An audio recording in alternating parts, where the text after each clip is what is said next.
What's up, Vivers? We are out here for Thursday night scrims. Let's freaking go. Hope everyone is doing well. Loading into game one here. I just got home.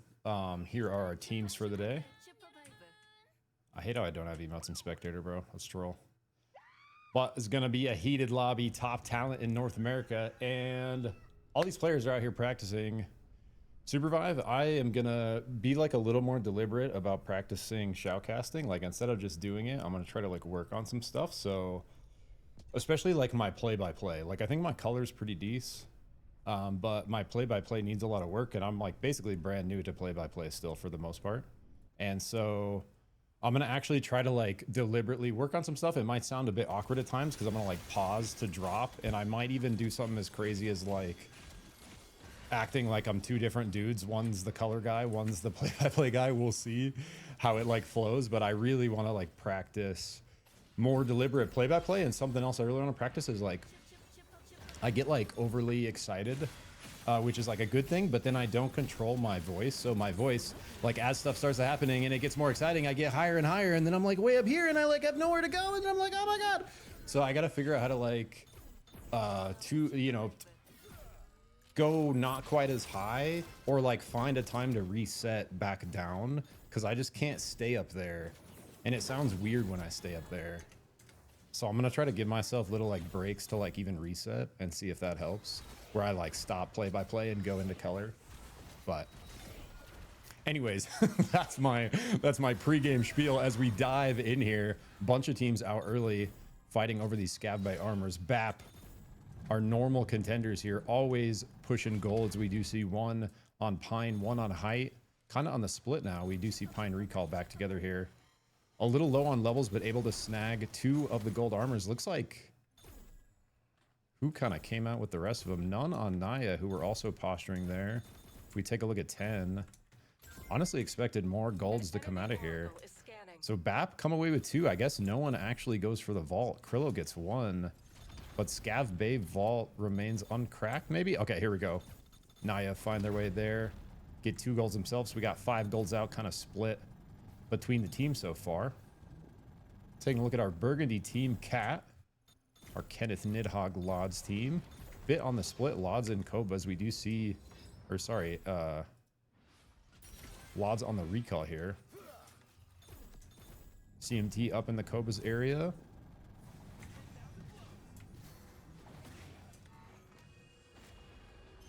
Everyone finding their early day one farm, looking for builds. Crescendo that. Yeah, exactly, bro. I gotta work on the ups and downs.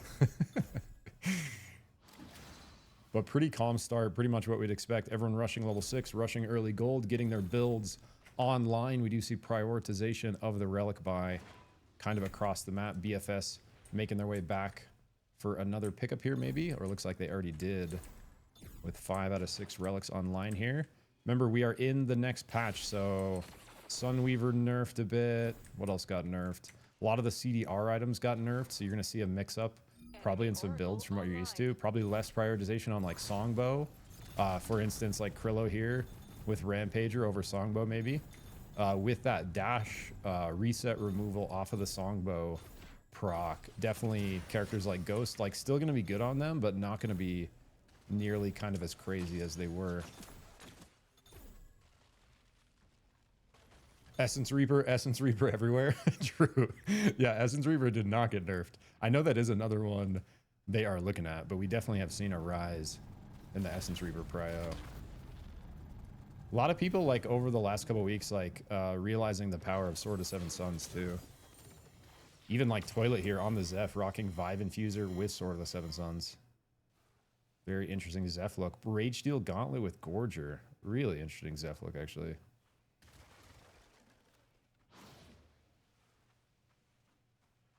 We got Grabby Rampager on Uki's Void. Interesting. What if he's going to stick with that Rampager? Very interesting. Here we go. First kills through. Or was that Glass team? Looks like Krillo, perhaps our first casualty here, as I try to see what's going on. Jetski, last member left for GCR after the violence. See SGM potentially looking at Naya here. Remember, Naya coming up from the south with 2 golds. Got their relic buy through on 2. Tsunami still missing relics here.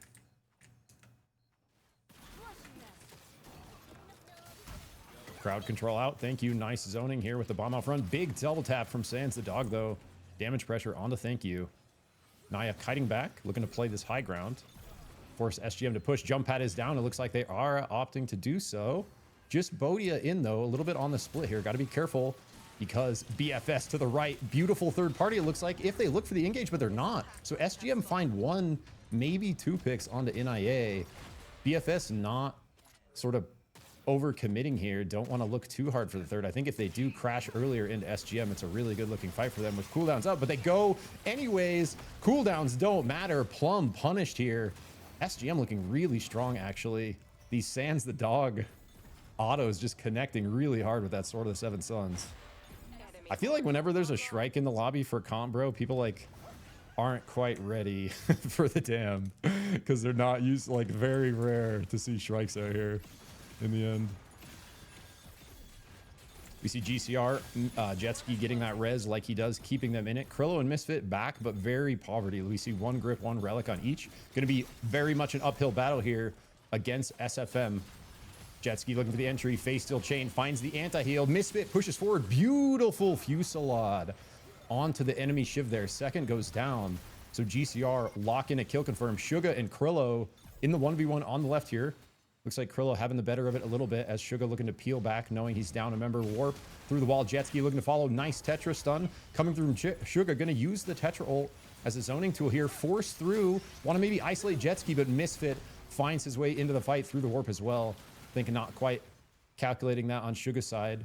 So is going to give big tempo to GCR. It's just going to be 1 member left for SFM here. Aradaneth really looking to live. Going to be a tough ask, though. All 3 members running you down on the Zeph. So SFM, despite a pretty good looking fight, is going to be knocked out at 12th here. And coming into, we are well into day 2. So everyone farming their level 9s. We see multiple squads in the Ion area looking 10 on the bush play. Nice and quiet. No level 9 yet, but looking to maybe level up off of these skills. RTK looks for the entry. Beautiful shift forward. Q2 off the dagger. Clones back. Going to take some chunk damage. Nice. Zeph ult connecting from City here. Return answer from Dylan. Gonna just keep everyone topped off. And the re-engage. Kaio sends it in. Beautiful knock on Dylan into the wall. Lunaris follow up on the Shiv. Remember, Shiv damage buffed. So Lunaris cleaning up there. They're gonna lock down a kill onto 10. Force the rest of the members out. Violence continuing on the Catacomb side of things. So remember, Jetski and GCR were kind of on the poverty run. They found that first squad wipe. It's gonna do wonders to kind of scale them up in the lobby as they find another pick. We do see relics and grips online for them now. Gonna be looking much stronger. A fight just to the right over the Farge. Thank you. In with the Tong Tong bomb. Double grab combo. Sans the dog is down. So despite the strike damage is gonna get taken out. Beautiful follow-up Q snipe from Tsunami there to ruin their day. Put them out at 11. So Naya, after the 2 gold start, asserting dominance here in their first team fight. Now they run into GCR. GCR positioning over the Forge here. Krillo shifts forward, looking to get out a little early poke. Jetski, grapple entry. He's going to be forced back by the thank you zoning, holding that bomb position.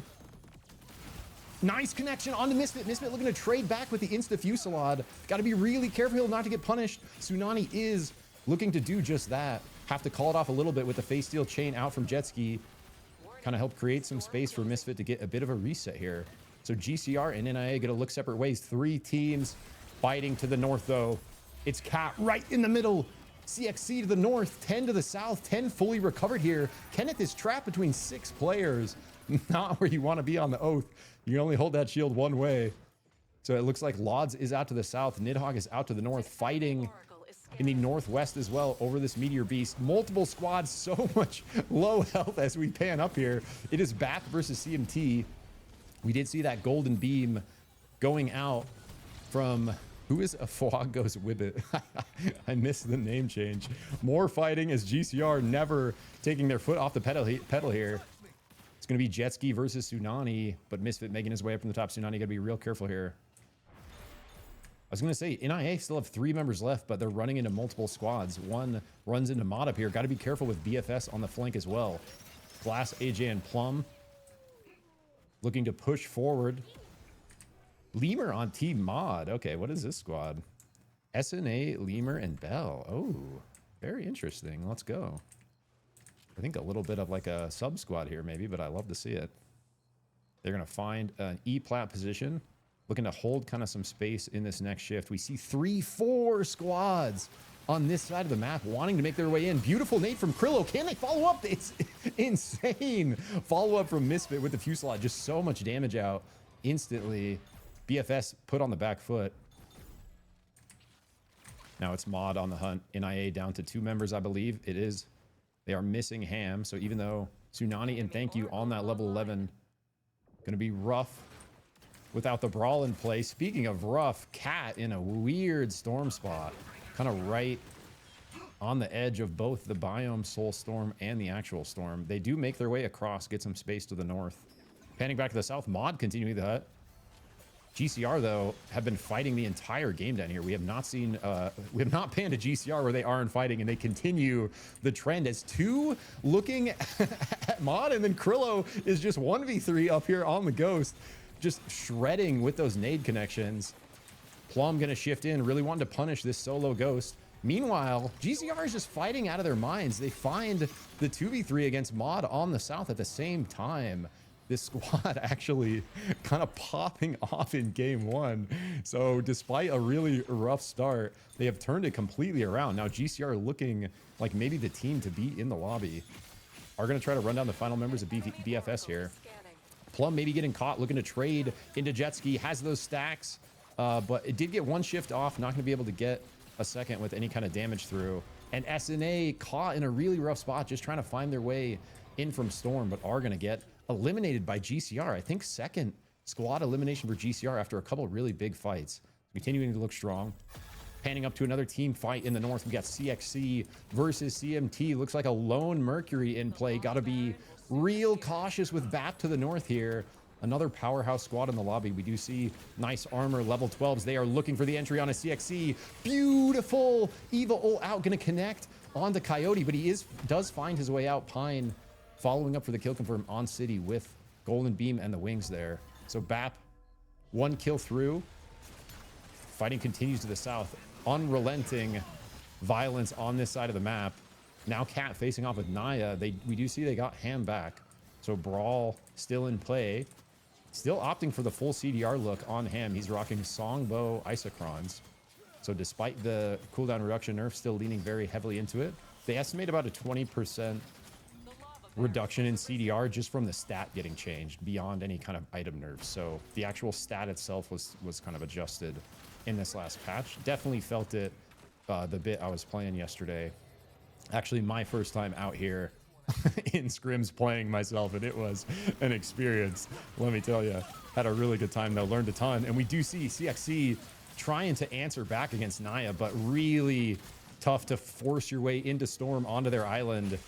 And we're seeing it right here. Lunaris is going to get caught running into Cat. Coyote virtually nowhere to go. Has a tiny spot right here. It looks like Cat really wants to push this last member. Nidhogg rain out. Kenneth follows up. Abyssal Breaker. Almost no land for this Oath to go. Coyote looking to return the ulti of his own, but virtually no health, full heat. Going to run right back into Naya. I don't know what you do if you're Coyote here. Looking really rough for CXC. Does get a Vive. Infuser heal.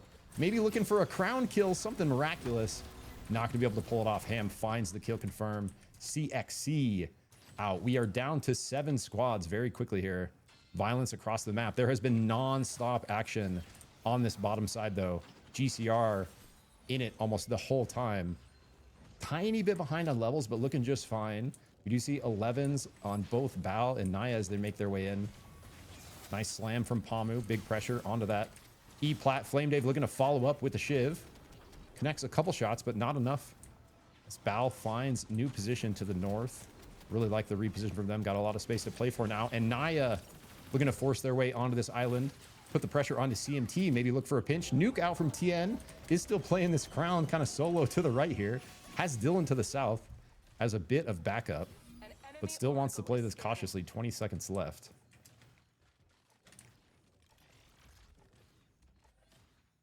Dylan just autoing for his life here. Really want the extra 10 seconds for this crown to go off. Pamu up on the big stick. Looking. Remember, big dash reduction is going to connect as Naya crosses. goes for the spin as well, forcing Tsunani out. Tonk from Thank You. Oh, a Fwag goes Wibbit. Wibbiting no longer, just deleted in the Tonk. But Naya answer back. Really nice snipe there coming in from Tsunani. Connecting that laser with pretty high consistency here. Panning down to Cat, the last member left in Lods here. Something happened on the right side of the map. Looking to buy a little bit of time into Storm. Has to come back. Will he get spotted from GCR though? No way he got in this bush. Yeah, Jetski saw him. I'm like, no freaking way. So Cat caught out last member down at 7th. Now it's 10 in the middle. I actually cannot believe the non-stop action. Like, there's been just chaos on this side of the map. We have not had a second to breathe, and I don't think it's going to stop anytime soon as GCR pushing Naya off their land. Tonk out. Thank You just popping off on the Bibo. That's the third Tonk in a row, just causing destruction over here as we pan to their team. And now pretty tricky spot for Bao. They're kind of fighting off this poke from BAP. They got to be careful with these multiple squads to their left. Looks like Naya is going to opt to go up to this res beacon, look for the res angle instead of resing the teammate, or instead of pushing that team fight. Definitely the calculated play here. Got to be careful of this Jhin to the north. RTK looking for the dunk. Oh my goodness. Ham almost getting caught there. RTK barely wide in the Q2, and while that distraction was happening, Bao find their opportunity. They find Ham, put him into the abyss. Thank You on 10% health. Tsunani still alive, looking to buy a little bit of space for his Bibo, and he is going to accomplish that. RTK still working the crown angle for 10. Second crown in play for 10 here. RTK commits, looking for the combo. Almost enough damage on Tsunani. He gets it. The Jhin is alive, and Naya is not. Beautiful reverse from RTK there. Finds the combo on Tsunani. Gets the kill through on the Ghost. All of 10 is back.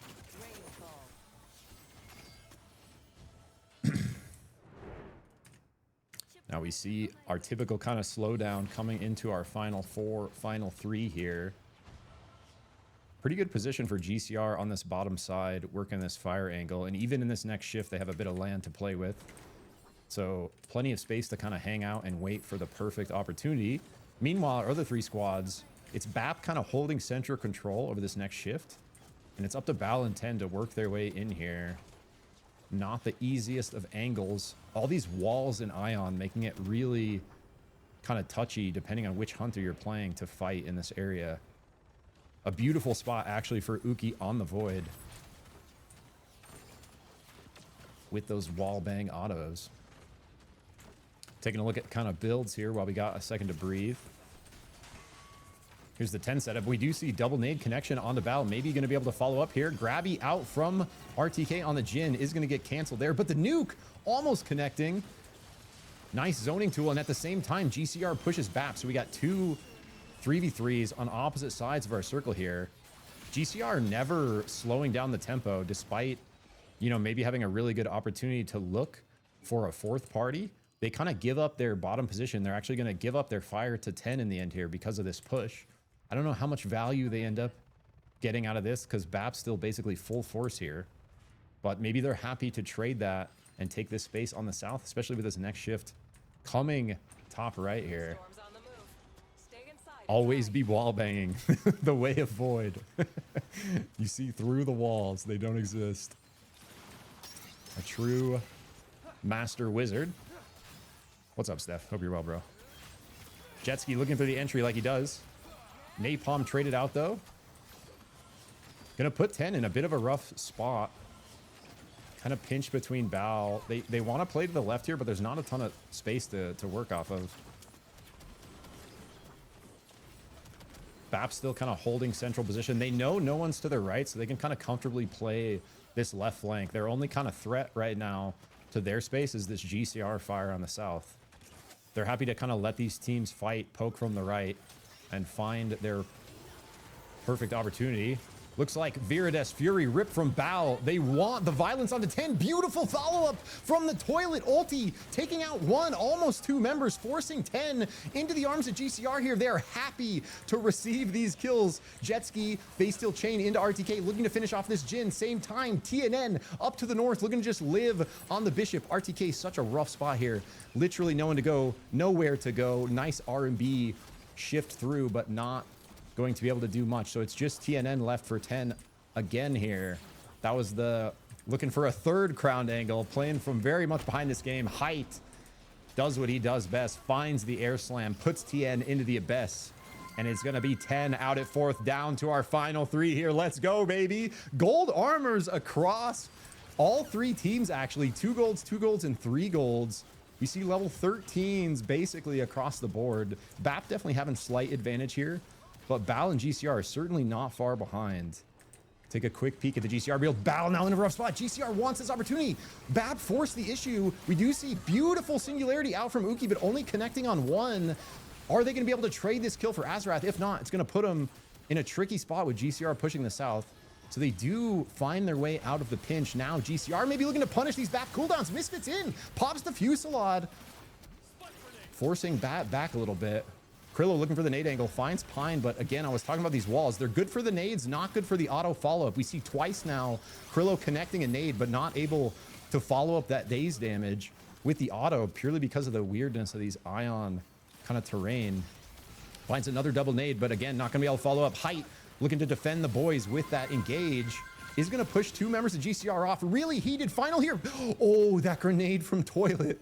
Almost finding what they needed there. We did see shifts down on the side of GCR. Perfect opportunity to push in if you're BAL. Oh, Krillo connecting a massive nade. Uki going wide on the grapple. Somehow finds a shift in. But if they can follow up here, they do. So they eliminate the BAL crown. All of a sudden, it's just Toilet left on BAL. GCR in a really rough spot as BAP now punishing the third party, or the engage from GCR with a third party of their own. Really big kind of push from BAP here. They do find a kill confirm onto Krillo. Now just 2 members left of GCR. Toilet's still alive on the right, not dead yet. Crown picked up by Ham here.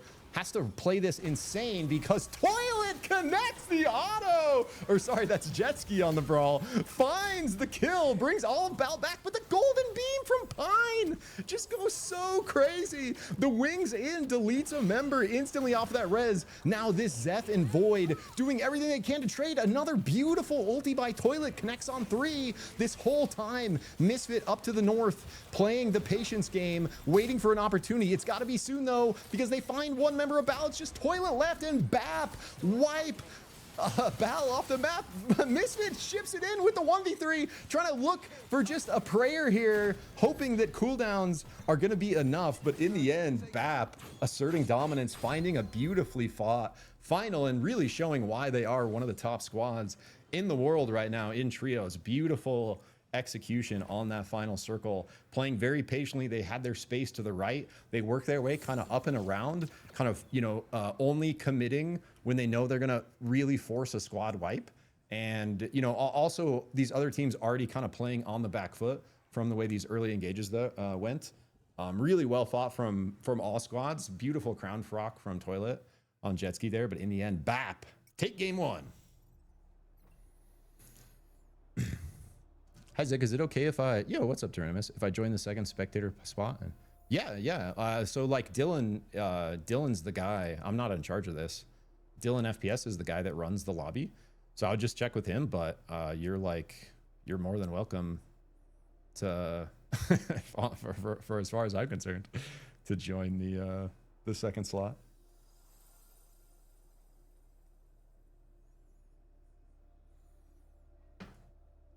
Yo, appreciate the follow, Tyrannimus. Am I saying that right? Tyrannimous. Hekoma. Parkinja. Yo, what's up, homies? Welcome, everyone. Appreciate everyone hanging out. I'm gonna do this like game score thing that I always forget to do, so I can actually remember who won.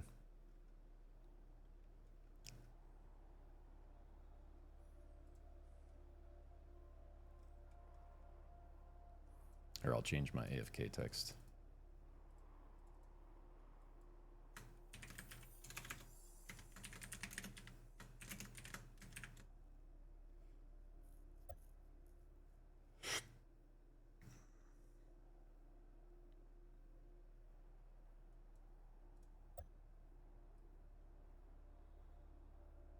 What in the world?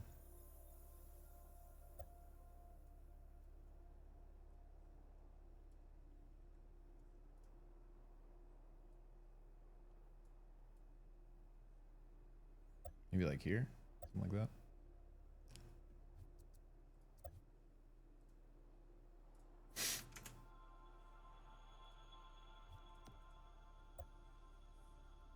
He's in. Let's go. Yo, Hakoma, what's up? I follow you on YouTube. This is my first time watching you. Yo, welcome, welcome. I love your SUPERVIVE update videos. Yo, I appreciate that. Always enjoy when the videos are helpful. Select your hunter. Hell yeah, I'm glad you guys get in. Nah, you're killing it, Misfit. You guys were a super poverty start that time. You guys had a crazy game. The fact that you guys went second that game, you were fighting nonstop. That was a great game, bro. There's like, it's really hard with no crown in play, 1v3 against BAP there. Like, that's a really hard final to actually pull off. I thought you guys played that fantastic.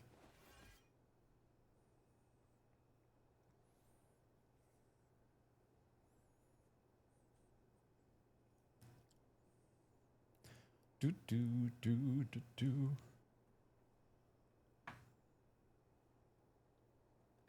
My blades are ready. You are the drop leader. Sneaky meow. Good luck on the cast, Tyrannitimus.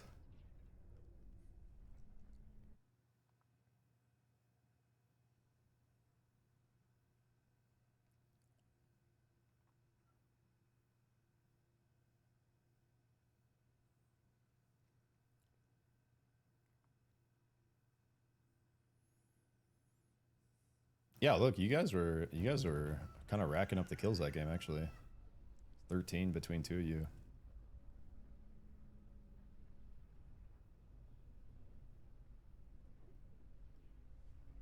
Bit of a weird plane cone drop south side. We do see gold armors lining up in Imhotech here. Lots of early drops. Always expect BAP to be dropping for these golds, and they are once again 3 squads maybe looking to contest. Deep angle coming in from GCR here. Maybe they're looking to do early storm farm. No, they are going cars. Actually going to be a pretty good car angle up. Let's see how the kind of BAP pacing is working out. No cars for them. They work their way up tracks here. No cars for SGM as well. So I thought there was another group of cars over here someone might have gone after, but it looks like in the end, GCR have the angle up to the early Imhotech and are going to get a good chunk of these golds uncontested. I like the angle here from them. We see Mod out kind of late into Chaos Steps, playing it slow, going to stay down there. BAP, if they're not able to find golds, they're just going to look for another team to kill. And that is the case here. SGM going to be forced out as the Beacon is going to connect from Spades on the Eva. Do love seeing the Eva in play here. Not a ton of Evas in comp these days. Beacon going to come in clutch there, find an early pick. Send SGM scattered to the wind a little bit. They do have a car, plenty of space up to the north here to get a res through. Actually, a lot of room to farm up in Shards and Dawncaps still. Very likely the direction BAP is headed as well, knowing they're kind of behind tempo on GCR here. Yo, Lurk, what's good, my goat? How you doing, brother? Hey, an Anointed. What's up, homie? Hope you guys are doing well. I wish somebody did a community update for SUPERVIVE for Asia region. I wish I like knew enough of what was going on over there to cover that stuff, because I would include their stuff in the update I do anyways, because I talk about EU stuff if I know about it. I'm just not quite as plugged in over there because of the language barrier, unfortunately. Little scrap between GCR and Mod here. Big advantage GCR though. 1 level up. Actually, 2 level 6s on Mod now. So they're going to be okay. Little armor advantage for GCR. We do see Relic buy through on Krillo. And Misfit going for his as well. So now, with this buy, GCR going to be at quite a bit of an advantage. Actually, no, because Mod got to this Relic shop here. So they have a couple in play. SNA, none though. Bell down 1. Other than that, everyone kind of going for their level 6 build buys here. Nothing too crazy happening. Nidhogg fancying the 1v3 like he does. Practicing the Sorrow Spoke. See recalls coming in from allies. Remember, no more silence in play. Just a damage debuff and a slow. For whatever reason, when I read the patch notes, I read that as like a damage buff, and I was like, what are they doing? But thank God I read that wrong, and it is still a debuff. It's just, oh, wait, what just happened to Uki, bro? Wait, what? It's Void gets smashed by a car, spiked, mantles the spike, then gets dunked, mantles the dunk, and then like gets spiked on the ice again.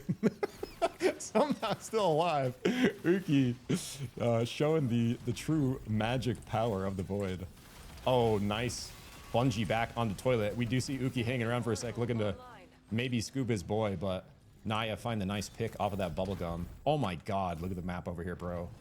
4 squads positioning around Vane Grove, looking for these nighttime ghosts coming into play in 30 seconds here. CMT want to put some early damage pressure onto BAP. We do see armors chipped already. Height's almost gone. Spades is gone.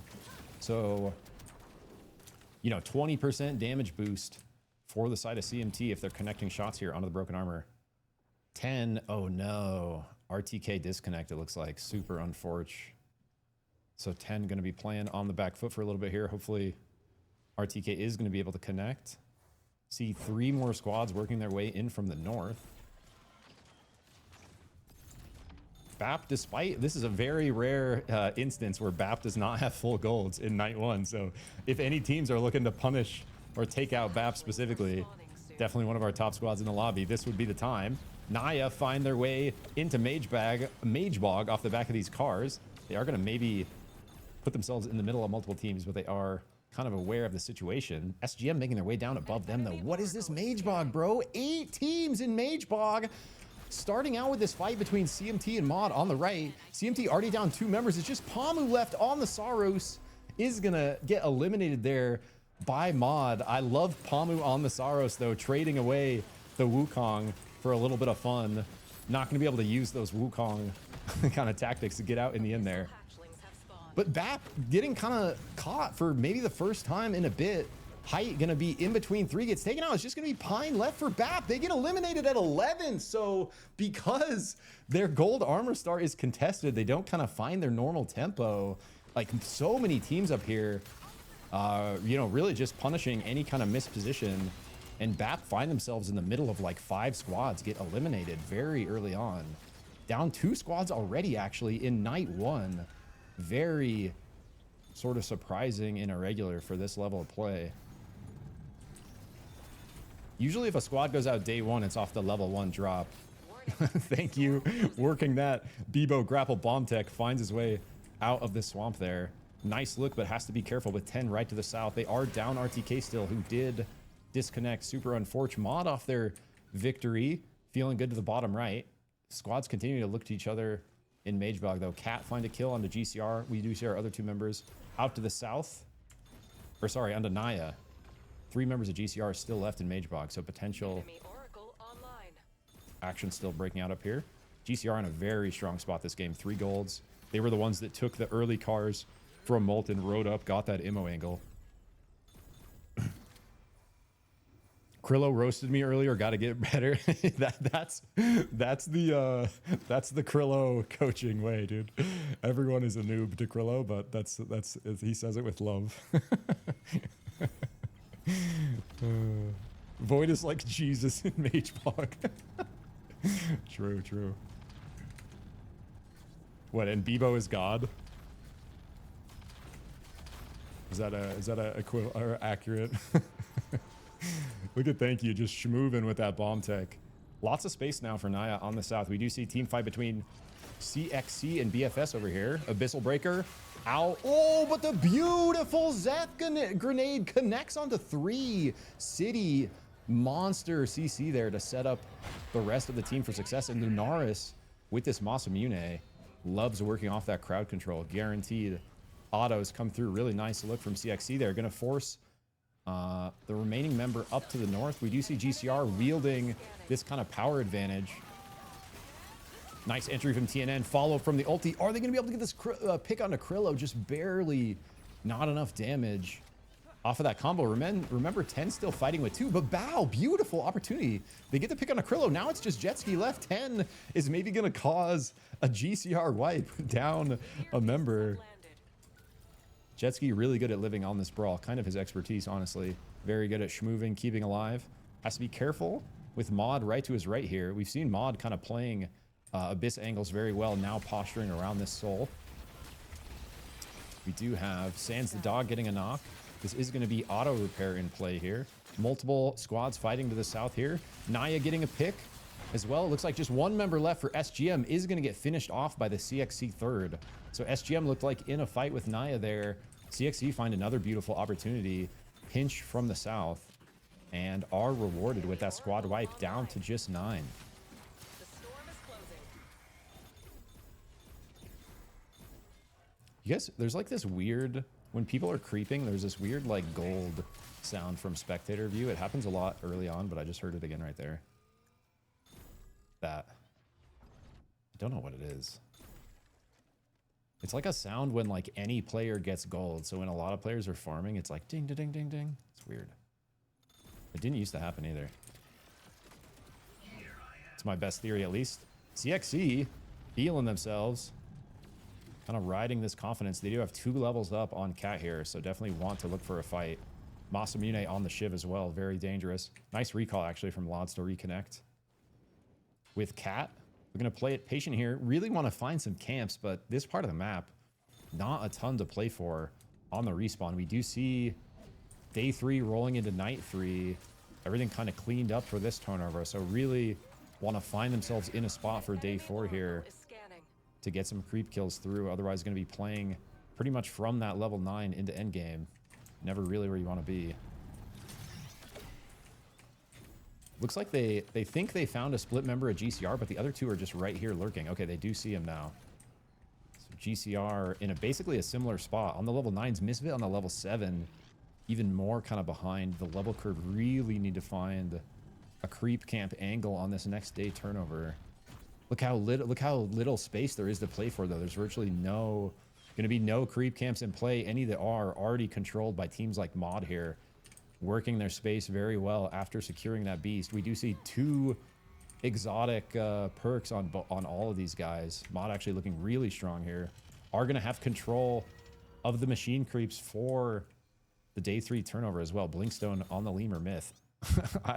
Interesting, but I like it. A little like a Blinkstone R&B into the wall action. Speaking of action, BFS and Naya looking at each other. Beautiful wall nade from Tsunani here. Answers back on the glass, barely missing the snipe, but buys him the time he needs to res thank you. Now, Ham in a bit of trouble as he was holding off the other 2 members.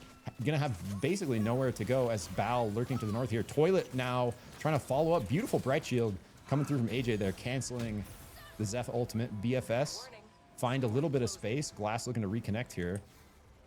Tsunani wants to say otherwise now. Bal move their way down from the north.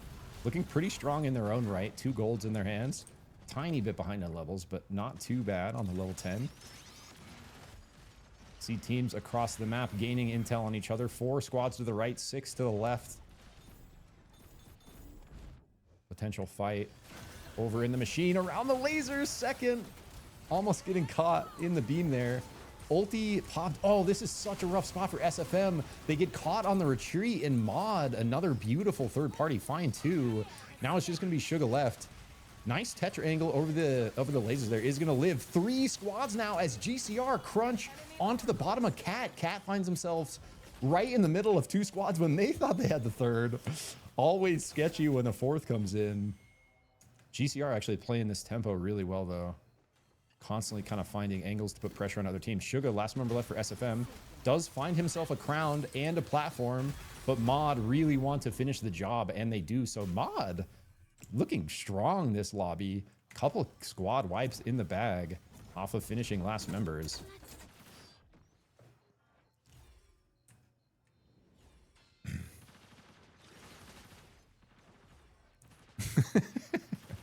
I love peeping at chat. There is like a lot to pay attention to when I'm streaming, spectating, and trying to cast, so I appreciate you guys having some patience with me. 3 squads looking at each other down here. It's going to be CXC, Naya, and BFS. BFS have had a couple good looks here. Not looking too bad. They're going to find an isolated member of GCR. Jetski finds his way through the bombing run, wanting to connect with the homie to the south. Misfit is going to be down. We do see Jetski and Krillo both got some levels, so able to fight. Krillo going to be last member left here. Gliding toward the 3-man Naya squad, looking for a cheeky spike, but really risky kind of path to go as the final ghost here. Krillo always unafraid. Lods over the top, connects the air slam. Face steal chain is in. Way out though. Oh, looking for the kill onto Glass. Glass still had the shift up, finds her way out from under that spike pressure. Krillo threatening still over the abyss with the ghost here. Wait, and he's gonna get this exotic for free. What's happening? Krillo just working the aura angle to push his way in the middle of every squad as the last member left at GCR. Gets a crown, gets the exotic. No one's daring to push him. BFS maybe looking for a second look here. AJ shifts it across. Bright shield, parry is down. Krillo now looking for somewhere to go. Has a tiny bit of space on this Percha land to the south. CXC up to the right. Val up to the left here. Another team that's really been impressing just in the short time we've seen him here. Game 1 and Game 2. I really like all three of these players too. Toilet, Yuki, and Azeroth all very skilled in their own right. Krillo looking to work the magic against them. E-Plat is burned. 20 seconds left. Lods finding a kill on the side of Cat. It looks like Mod in a little bit of trouble. Krillo, though, literally in the middle of three teams in the abyss here, trying to keep the dream alive for GCR, trying to find the spike on Lunaris. Oh, almost over the top, but gets picked by a spike from the south. Not able to see that projectile coming in out of vision. Is going to get taken out now. Naya maybe in a spot to get taken out. Mod looking to answer back, but double crown proc. Naya gets one of them. He's going to get instantly deleted though right after that. They get all three members traded. Just such a brutal spot to be right in the middle of 10 and Cat there. 10 actually fighting this insane with two members. RTK is still not in the game, not able to reconnect after this disconnect. It has not really slowed 10 down as far as the way they're playing. Continuing to look for good third parties, and they find one there. A beautiful crown proc from Naya, but that kind of positioning with the third and fourth parties coming in from 10 and Cat there, not a ton you can do. They just get insta-womboed as soon as it's procced. Enemy Oracle online. You got to respect the look, though. Now we are down to 5, my friends. Game 2, it is bombing runs. Looking like Bao may be on the level tempo here. We do see 14 and 15 for our two-man squad, 10. So 10 holding their own. CXC continuing to look strong. Lunaris has not died with this Masamune here. So big kind of power in the tank for CXC, and have been playing very opportunistically, not overcommitting, very much looking for the third angle. Speaking of an angle, though, BFS. Full bush commit here. Tiny bit behind on levels themselves. All on the 11.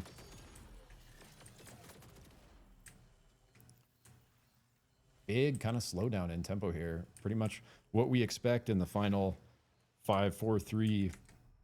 Usually a very big slowdown as teams kind of look to claim their space and, you know, figure out where the other squads are at. Cat looking to find out. Oh, BFS going to catch the brawl. Is going to burn the ulti, but with the root follow-up, almost nothing you can do there as Lods.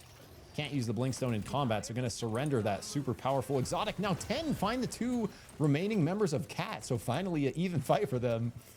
Cat's going to just grab the crown and kind of play this middle spot.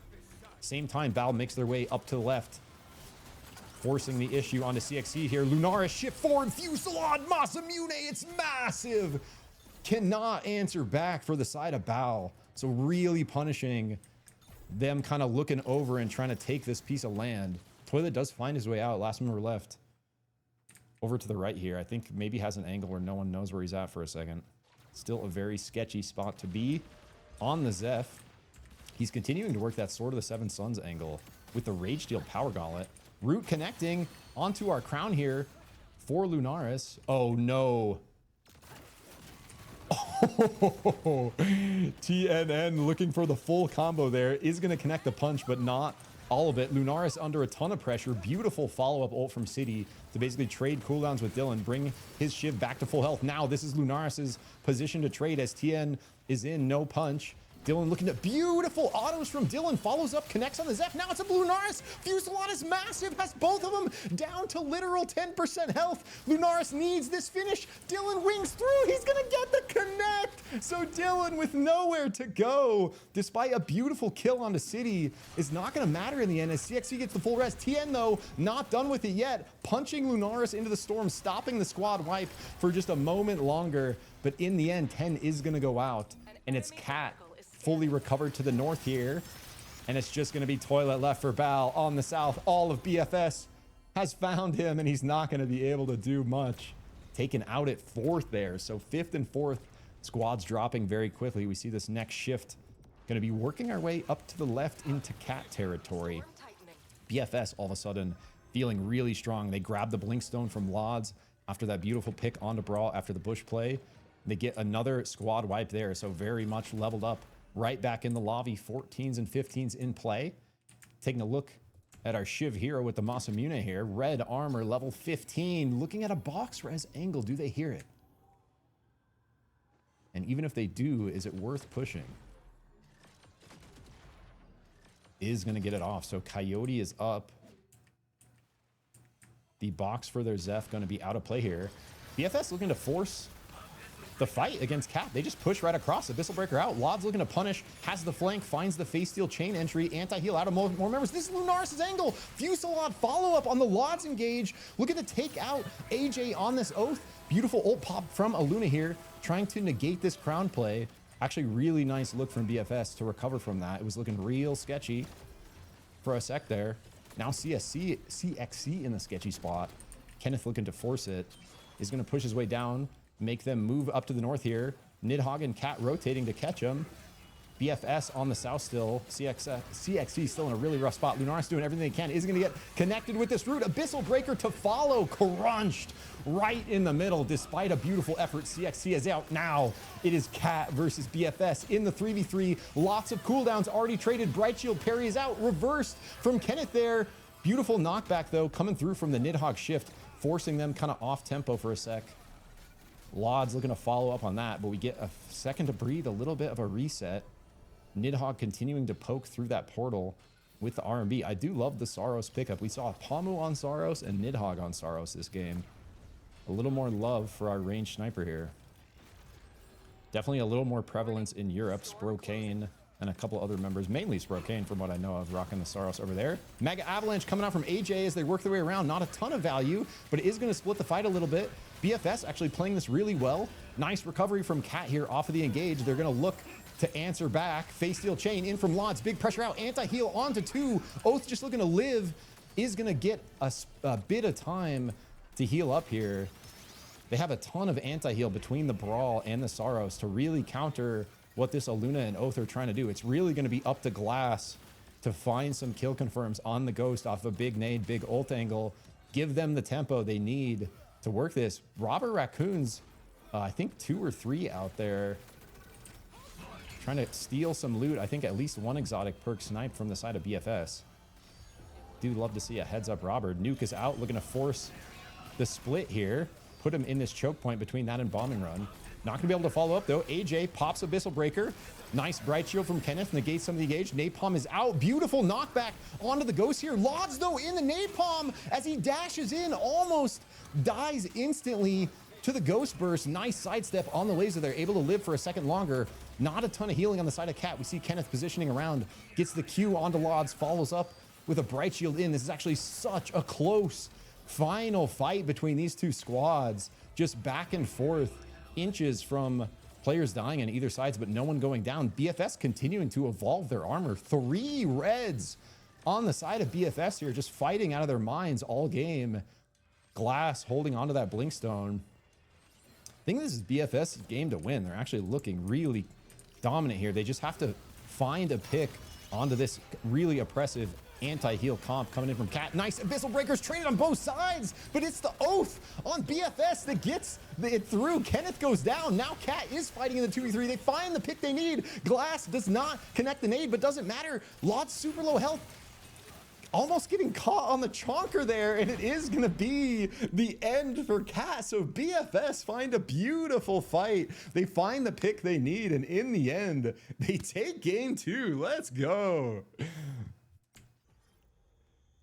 This is like, I don't know. This is these first time these guys have played together. I've never seen. I think this is a brand new team that Glass formed up today, if I'm not mistaken. It's like really cool, actually. Yeah, beautiful final fight there in the last 2.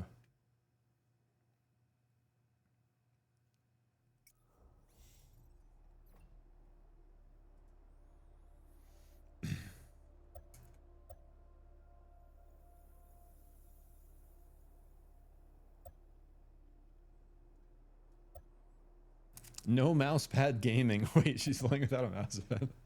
I can't aim. I'm sorry. Very sorry.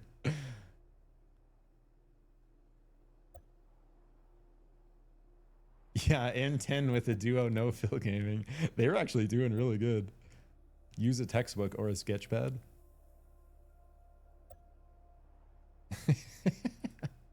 I legitimately can't flick because of hardware table. Yeah, get a piece of paper or something. Tape that down. Oh, is Nidhogg not streaming? I didn't know he hasn't been streaming his SUPERVIVE scrims. He usually does, or was at least.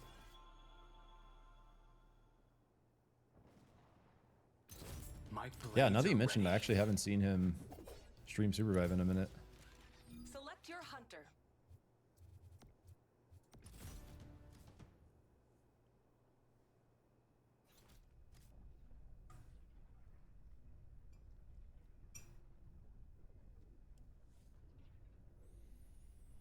Only been seeing him stream League Arena. Gotcha. Oh, that was like, I know that was like kind of his main thing before SUPERVIVE started, was like not League. Well, like he's a League player, but like League Arena specifically. So if that started up again, that makes sense. Because that's kind of like a seasonal thing where it's not going all the time.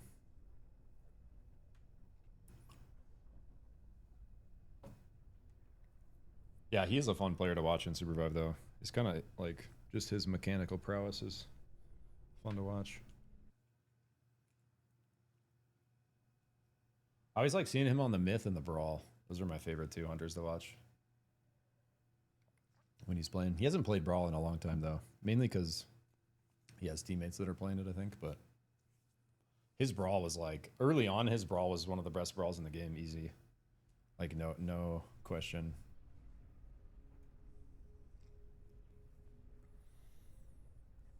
Not seasonal anymore, really?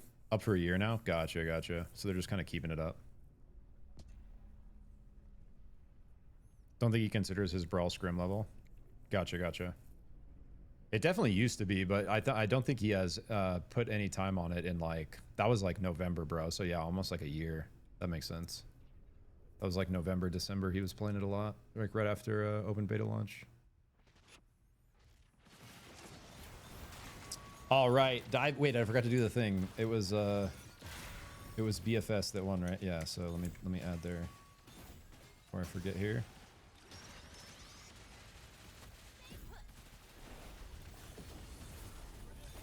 Game 2, BFS.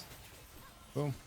Right in time, as BFS are winners of the last game. Looking at Bao, they did get that Abyssal Hatchling, so Bao have the level 6, forcing BFS out here. BFS happy to kind of scatter to the wind. No, they don't want this fight against the level 6s.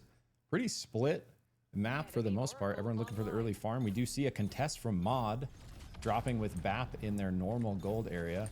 BAP really good at playing the tempo of the chest though in this area. Like very good at kind of splitting and finding golds kind of on their own before they even look to fight. Spades trying to work the wall angle on the Eva there. Lemur on the Myth. Holy. And already has double relics through with the level 5. Looking to poke out Spades here. I haven't seen the Lemur Myth in a hot minute. I do like to see it though. As BAP does find their way to this other camp, that's going to give Pine the level 6, Height the level 4. They found 1 gold armor onto Spades. He's going to recall to the homies. Mod, actually a really nice contest against BAP here. Going to find their way out with 3 and get an early relic buy as well. So I really like the gameplay from this new Mod squad. Getting led by the GOAT Lemur here. Looking pretty good. Always love to see teams contesting BAP for those golds too. Not very often, but like a lot of times, you know, because they're so dominant mechanically and they're so good at the gold strat, a lot of times teams are nervous to contest them over that gold play because they are so kind of practiced at it. I love the look from Mod to do so. And last game it got contested too, and they got wiped at 11th last game. A very rare occurrence for the side of BAP. So actually some other squads showing up big to kind of answer back against one of our tops in the lobby. Yo, Wizzy, appreciate the follow.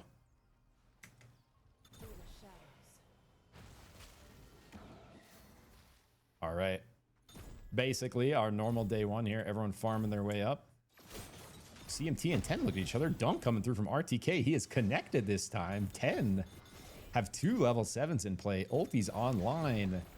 And actually Relic buys through. So their two-man squad almost full build, or are full build. And it's just RTK going to be catching up with a buy. And 10 is going to be online, looking very scary in game 3 here. What is our shift? Bullet trains. Let's go. More importantly, BAP have a Shrike. That's true, B-Bonk. That's a really good call out. They do also play Shrike. That gives them the level 1 tempo. Absolutely. Very important to note.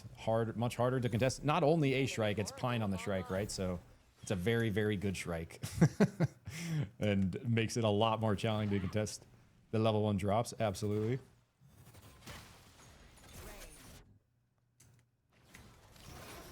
One thing I have noticed from the spectator POV, though, pause that thought for a second. Uki is going to shift back. Plum on the car, looking for an angle. Toilet shifts across here. Got to be careful, though, as Plum going to be trading some car damage for free, basically. Finds his way back to his team. It's going to be GCR lurking here for the third. Ooh, the root connecting onto Yuki. It's actually huge. Wait, he lives somehow because GCR looked to find the third on the BFS. It's going to save Uki's life, and in the end, Jetski connects. R&B on the glass, going to finish her off. Now our victors from last game in a really rough spot. Just going to be Plum left off of this GCR look. Is on the Aluna, though. Probably going to be able to... Well, I was going to say have some space, but it's Krillo on the car. Krillo loves these cars, by the way, guys. This is his favorite thing in the game. An enemy oracle is scanning. Sarcasm, by the way. But he is going to use it if it's in here, and he's going to use it to run down the bunny midair. Oh, I almost an angle for Plum to actually grab the car there. I don't even know if they had to glide, but just a bit of a reactionary glide there. Krillo is going to find the spike with really high heat. So our victors from last game out very early on at 11th here, and we lost another squad somewhere along the way that I didn't catch, I think. A little bit of a slowdown. Everyone looking to play around the day 2 turnover. So you'll see very often night 1 coming into day 2. Teams positioning around camps. 10 though. Huge level advantage. Find almost a beautiful punch onto Kenneth in the heart. Answers back with the Abyssal Breaker trade. But 10 definitely having kind of level tempo here. Cat ults online. Not afraid to fight. Lods looking for the air slam entry there. Nidhogg continuing to poke. Big Saros portal through the wall. Looking to trade those R&Bs. In the end now, with the day 2 turnover, they are going to just peel off, go to camps. 10 have 1 camp, but with this kind of mod team holding all this space to the south in Prisma, they are only going to find that 1, maybe 2 over here. They already on their level 9, so 10 actually in a perfectly fine spot, despite not having many camps to play for, kind of right in the middle here. We see BAP and SGM posturing over the Ion camps. Here, BAP finding their gold armors in the end. We do see 2 here in play for Spades and Height. Spades looking for the beacon. Height face steel chain burned, but SGM peeling to the north. Gonna be just fine here. Looks like BAP want to continue looking. Spades going for another beacon. Ulti burned. Heads up dash by Jovit there. Find his way out before the R connects. Now RTK looking. A little bit of intel. Sees these 2 members of BAP. Pine split off to the left here. Looks like Pine going for this relic buy. These 2 members going to recall, so a little bit of a reset. 10 continuing to, I think, look for a couple camps here. Mana coils all the way already farmed out, as well as basically everything else on the map. Heading on to Mod, who's been really impressing, actually, over the course of the first 2 games. Was our team that got the gold armors in the start.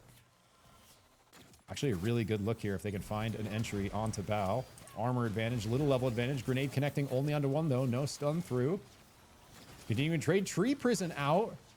A little bit of pressure there from SNA's Jewel. Not really going to be able to follow up much. Lemur trying to trade damage on this myth, but going to be very effective at trading back with the Zeph on the other side. Viridas Fury is popped. Does connect some damage, forcing Bao back a little bit. Azrath looking to do the same, though. So R's traded for the miss. Reigns continue to go out. Very kind of even trade here between these 2 comps so far. Uki makes his way back through the rain. It's really up to this Void to find kind of a good lockdown off of the back of something. I think I really like this Bal comp, but it really relies on the Zeph connecting crowd control and the Void following up. If they're not really able to line up that kind of wombo, we see right there, they're able to trade a little in neutral with Azarath on the Myth, but not a crazy amount of kind of pressure. When the crowd control is on cooldown, panning back up to Manacul is here. BAP looking for the re-engage onto SGM, and it's massive as they are going to find Sans the Dog. Sans the Dog abandoning the Shrike for the Ghost this game. All right. So, and no Shrike for Pine either. So both squads off of the Shrike play. I do like seeing the Mercuries. I feel like Mercury, you know, potential has a lot of kind of potential in comp that we haven't really seen the full force of yet. We see a Fwag goes Wibbit also on the Mercury. Who is this? I know this is a player I know. They just changed their name.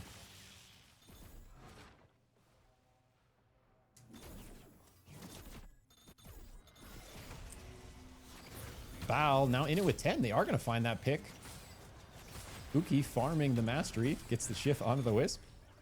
Nice look from Bal here. Putting 10 on the back foot for a sec. The Bishop is down, so they're looking to play Suicide Res. Multiple squads posturing north of Desert here. CXC got to be careful, though, because SGM to the north. Find the third party. Put CXC in a beautiful pinch play. Lunaris caught completely alone to the south.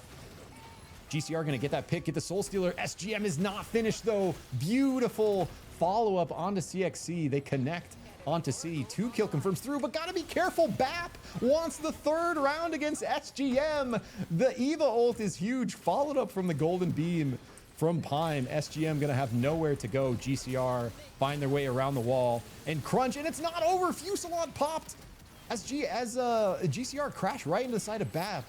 No stops. Bal, see the action, want in potentially. Same thing with Mod to the south of them. Mod has a really nice spot with his Enshrine, High Ground, and Fire, kind of holding the edge as they work their way in. Coyote going to be our last member left for CXC, trying to work a miracle on the Oath here, and not going to be able to do much against all 3 members of GCR. Misfit finds the knock. CXC out at 9th. Fwaga's Encore, probably. Thank you. It is. It's the... He changed from Lods to Fwag. Okay, thank you, thank you. I appreciate that, B-Marked.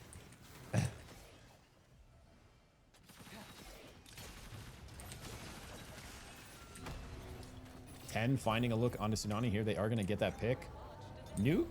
Ow. What is this nuking? I'm a little confused by this nuke. Oh, I guess it did get fire. Just barely on the edge of fire there.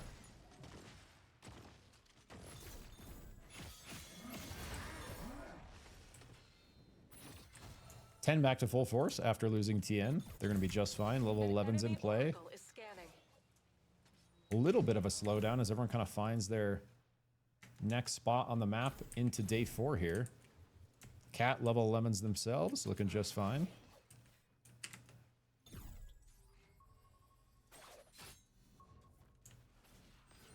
BAP on the level 12, 2 golds, probably strongest in the lobby here. Let's see, GCR level 11. Krillo grabbing that Soul Stealer, though, off of Lunaris when they had that fight. Actually, Mod, another really strong squad this game. Level 12s and full golds. They are going to find BAP here. Bell, ooh, almost able to catch Pine there. I was just thinking both Shrike and Mercury have the shift backwards, so Pine, already an expert at the Mercury shift there, gets the space he needs. Lemur continuing to try to just poke damage, trade a little bit of armor value here. Spades has the orbs out, going to be tough to push in. We do see teams looking at each other up on our bullet train tracks. Mod do not want to let up here. Height, face steel chain in, finds the anti-heal onto Lemur. Spades wants to follow with that Beck, and Mortar out from Pine as well. But nice sidesteps from Mod here. Going to, not going to connect, and Violence breaking out above. Looks like 10 finding a pick. Encore and Flame Dave. Now, oh, Encore pops the ulti, just trying to buy a little space against Bal. I think that actually was a really good look from Encore because it gives Flame Dave the space to find this res over here and actually, you know, screw the crown. Just instant res over here in Prisma. They're going to be right back up at full force. Bal happy to take that kill point, though. A little bit of extra XP on their side. Nuke out onto Cat Fire again. I don't know. It was Ten's Fire they nuked before. So Bao happy to trade this 3,000 gold to take out enemy fires. I like it. Misfit gonna get caught out by Mod down here. We see him trying to find his way to the car. Heads up res. Oh, but the nade. Oh my god. Who hit this nade? Dylan ruins the res for GCR with a bullet train nade on both members. Krillo just wants to hold on to the Soul Stealer as long as he can. It's like the only thing that matters to him in his brain right now. Got to be careful with Spades on the left, though. Is on the Eva. Not a ton of Abyss potential. Krillo connects nade. The rest of BAP is here, though. Jet Ski. I think looking to probably... Both these guys trying to play another train angle. We see them both kind of working their way down to the tracks on this side. Want to grab the next one coming through. BAP's in a really kind of tricky spot to work the train res, though. They're going to be kind of right in the path here. Kind of holding that angle for that res. Wow, getting so crowded on this side of the map. CMT, after they do get that res through, kind of holding this space to the right. They're going to have to make their way in left. Pamu really wanting to lock down Jet Ski with the Abyssal Breaker there. Brawl is going to find his way out. Jet Ski, plenty of space up there, but not for long as we see this next shift coming in. Krillo continuing to live. Found himself a crown. Still has the Soul Stealer. 50 seconds left. Into Abyss. Abyssal Breaker out. Back to the south. Krillo cannot 1v6 on the Ghost, unfortunately. Is going to get taken out there, but hope is not dead for GCR with Jet Ski still alive to the north. Engaged to the south here. Naya looking at Mod. Mod, one of our teams looking so strong. Down, it looks like, to just Bell here. Gonna go for this ballsy Jet Ski just going for it, bro. Ships it in on the Brawl. No, not able to finish anyone off. So Jet Ski sees the hero 1v3 play. In the end, the res works out for Mod there. You gotta love the balls. Just gotta ship it sometimes, especially on Brawl. That was the angle. Had all three members at like 20%, but not quite able to get a finish there. So it looks like Encore now, last member left for the side of CMT here. Going to be really rough as a tonk into the wall by Thank You. Eliminating CMT here at 7th. Violence continuing as Mod just trying to really recover from this tricky spot they found themselves in. So you see Bao find their way in from the north, but Ten find the fourth party onto Bao, crunching them into Naya. Tien finds the punch, connects. Beautiful combo onto Azarath there. Now it's Uki shift up onto the wall, looking to buy some time. Nuke out from Naya to kind of split the fight up on the north side. Tonk out from Thank You again. Almost getting a beautiful connection into the bullet train there. Doesn't connect, but doesn't matter. Ham boxes Uki, finishes off Bao. They are out at 6th, and the action does not stop. Connecting another stun onto this member of Mod. Bell is down, and Pine takes out Thank You at the same time. So all of a sudden, Naya on the back foot in this kind of split fight. Instant mobile beacon out from Ham here. They're going to be just fine. Naya right back up at full force.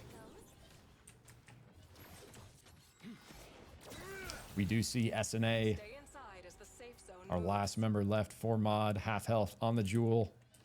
No crown in play, no crown in sight, no gold to buy a crown. Really rough angle if you're the Jewel here.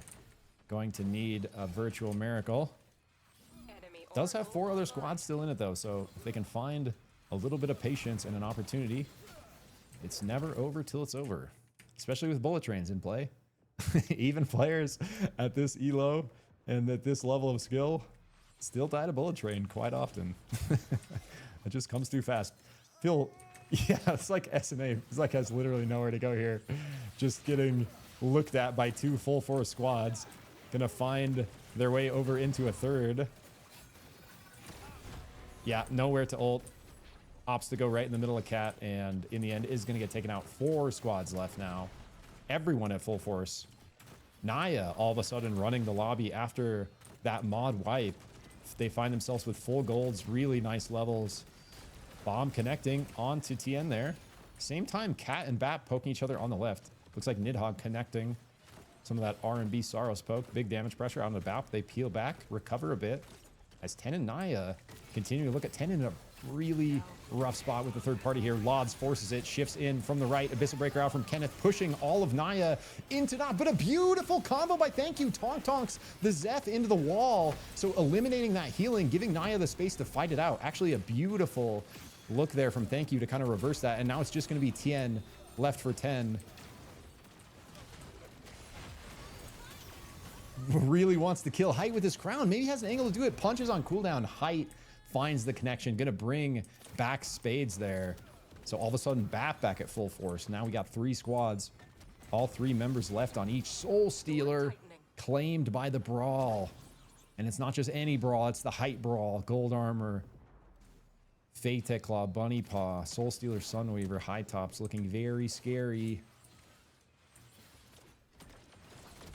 But a brawl in play for all sides. We do see the Ham Brawl over on the left, as well as the Lods Brawl to the top here. Like, honestly, some of like our best brawls in the game in North America right now.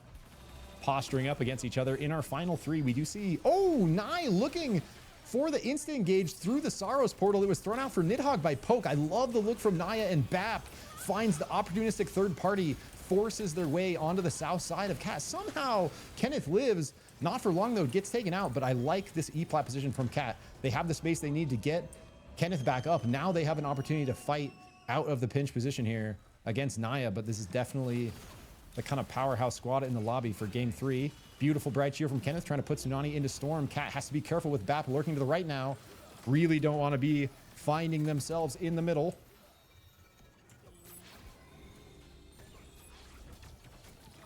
Big bomb connection from Thank You there.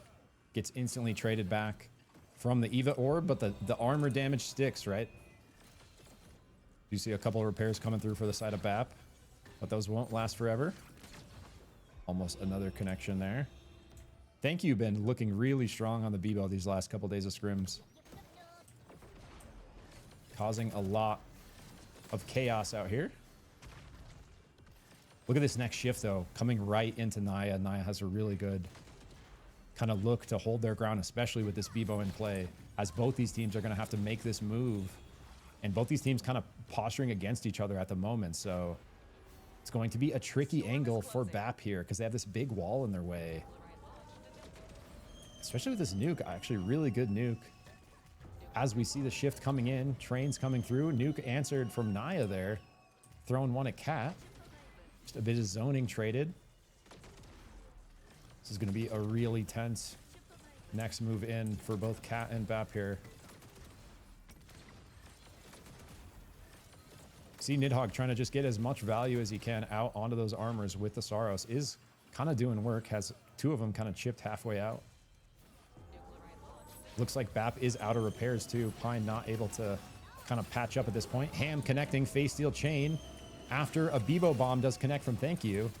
Putting some pressure out onto BAP, but they're able to recover really quick with these Eva Orbs. Now it's Cat right in the middle. Beautiful napalm drop from Tsunani eliminates their ability to play off that E-plat. Cat forced to fight on 2 fronts. It's Nidhogg and Kenneth to the north, Lods to the south, doing everything they can, but against the full force of both of these squads, not gonna be able to do much. Tsunani downtown laser connection onto the vulnerable Lods. Finish him. It's just Nidhogg left with literal 1 health, and Ham runs him down. Thank You just needs to live here. Tonk, it's beautiful. Connects onto Pine, finds the space he needs. Naya need this reset to fight it out against BAP. They're doing everything they can to get it, but BAP do not want to let it happen. Golden Beam is huge from Pine, securing that brawl kill. Thank You trading big bomb damage, though. Height's got to be careful. Trade!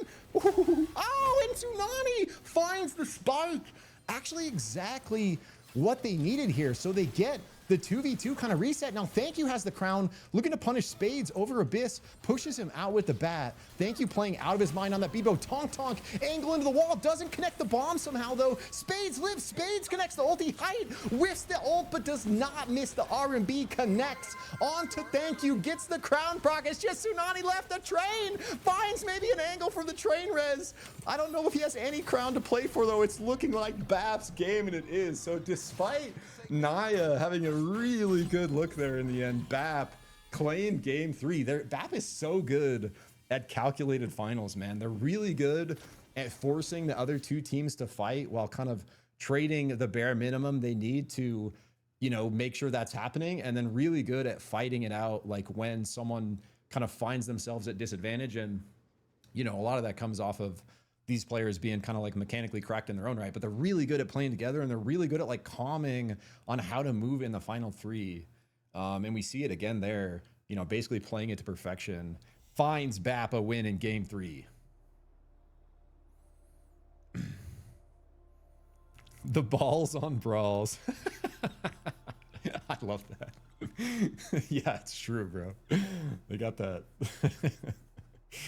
that test, you know, just want to go in, just want to brawl. GG. Update my text here. Select your hunter. BAP is bapping. Lock it in game 1 and game 3. They did drop an 11th with, I think, barely any kills in game 2. So not crazy far ahead, but 2 first places going to do a lot for the points here.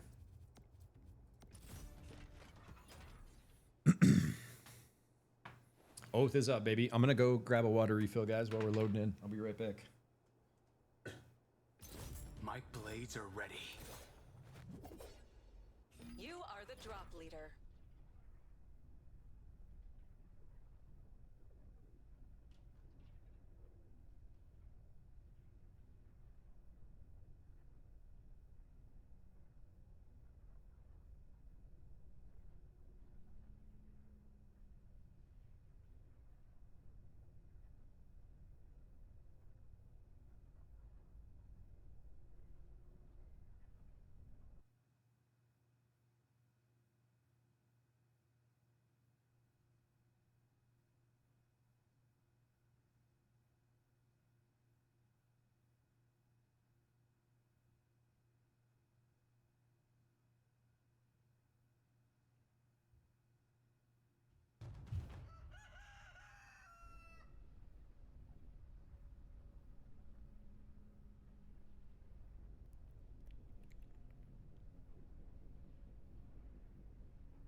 All right, let's freaking go, baby. Game 4, Thursday night Legend Scrims.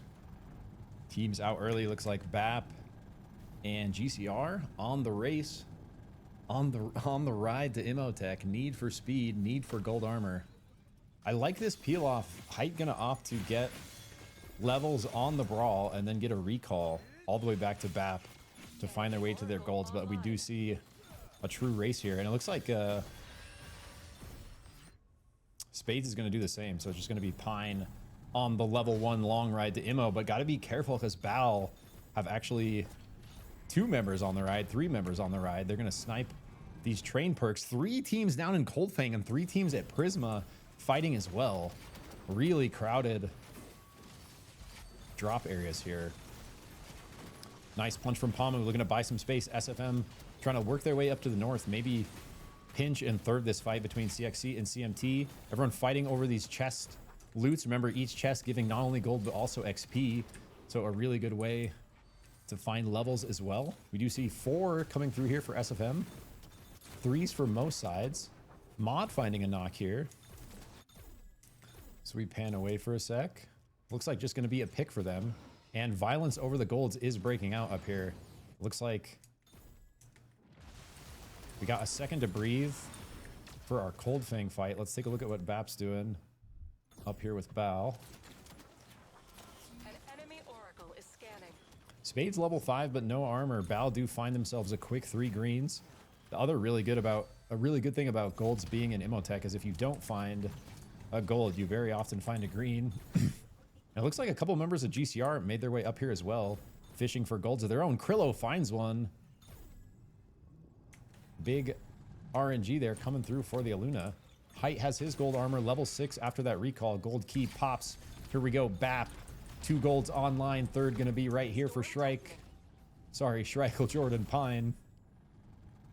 Krillo going to be happy with just one, ride his way out. Other two members of GCR way over to the right. We do see fighting continuing down here in Cold Fang. CMT finding a knock. It's going to be SFM on the back foot.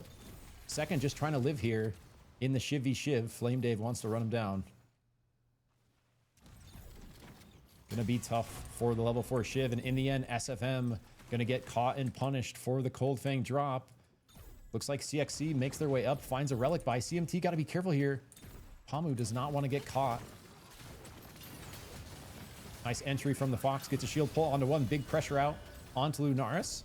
Nice recovery. Anti-heal is off. City gets some shielding through. Rocking Primer with likely Bubble Frog. Let's take a look. We do see Bubble Frog Bunny Paw on the Zeph, and they answer back. Beautiful Shiv entry onto the enemy Shiv. Flame Dave goes down. Lunaris, one of the original Shiv players, doing big damn. Putting CMT on the back foot. Looks like Pamu may be hanging around to buy some space while Encore makes their way out on the Fox. Pamu just being annoying on the Bishop with that Vibe Infuser. Playing backward like she does. Taking a look at 10 down at the grind here, all on the level 7. So they found themselves a hatchling. Ultis online day 1. Want to wield this advantage somewhere on the map. Not a ton of teams close. We see 2 to their south. Cat on the sort of deep angle in Rat's Run down here. Sky Rat's Run. An enemy oracle is scanning. Looking for an engage on SMG, SGM. They looked a little bit split, but it looks like Bishop finds her way over. She is going to call it off, though. So Sands abandoning the Ghost back to the Shrike here. I like it. Back to Comfort. Looking to connect the double tap. Gets one onto Kenneth. Looking for a little more here. Going to be a heated brawl as Cat force their way in. Face Steel chain out. Looking for the anti. Bonsang whiffing the punch. Beautiful knockback from the Kenneth Bright Shield. Puts Bonsang into the spike wall there. So a lot of damage pressure out, but it's kind of traded back onto Kenneth. Now, Lod's looking for the entry, sees Bonsang is one. Face Steel chain in, looking for the air slam dunk. Bonsang answers back, punches, but the auto from Brawl comes through. This fight actually so close to going SGM's way, but off of a couple beautiful little micro mechanics, Cat find the squad wipe. SGM out at 11. Fighting continues on the right over here. Here we go. 10 do find a little bit of value off of these day 1 7s. They're going to get a pick onto CXC. Looks like the second pick as they took out the Shiv before that. So City and Lunaris down. 10 maybe want to continue their tempo here. They see the hatchling. Think this is infinite mana. Oh, the beautiful root, though, completely cancels the TN punch engage over the top. So really heads up play from GCR there. Krillo connecting the Aluna root and everyone following up on it. Really not much you can do there once you're caught as the Bishop. So aggression from 10 punish now. See RTK split and Dylan to the left. Dylan opting over to the Mercury from the Zeph. Dylan low-key plays a lot of hunters, bro. Like, Dylan will play basically anything his team needs. He's constantly shifting around. And you don't think of Dylan as a support, but he's like been gaming on like the Zeph, and now he's on the Mercury. Saw him pull out some Wukong in the tournament just so Wukong could get banned. He's a diverse guy. I like it.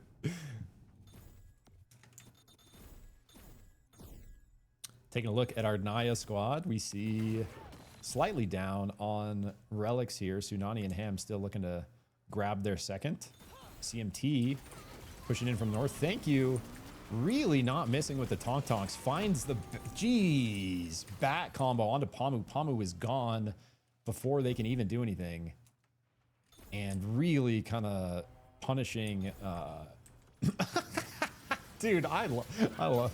Thank you is just awesome to watch. Just yeets it in with the bomb tech. Cancels the res.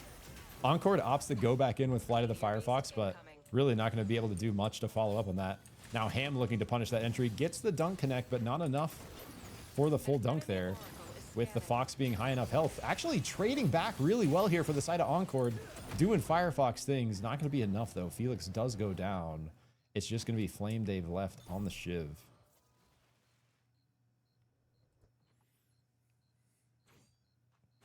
Minimap isn't showing.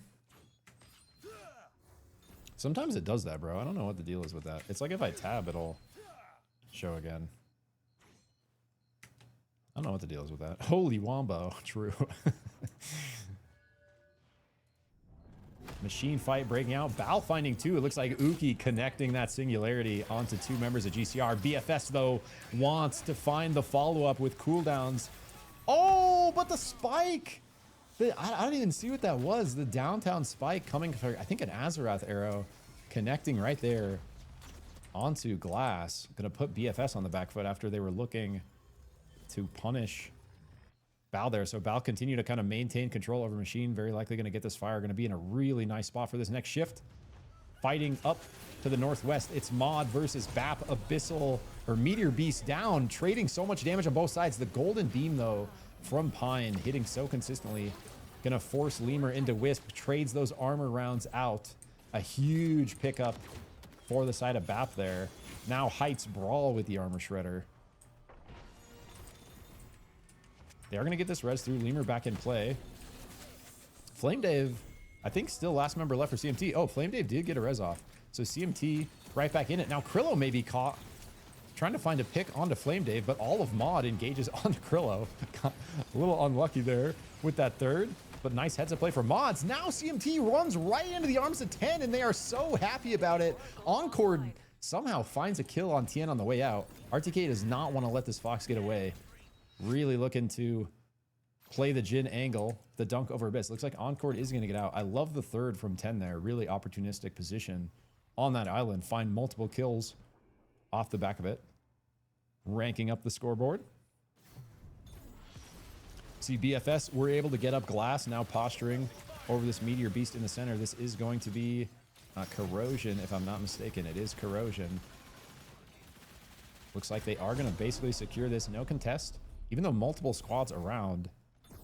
Bell, last member left for Mod here. Got multiple Firefoxes on the run.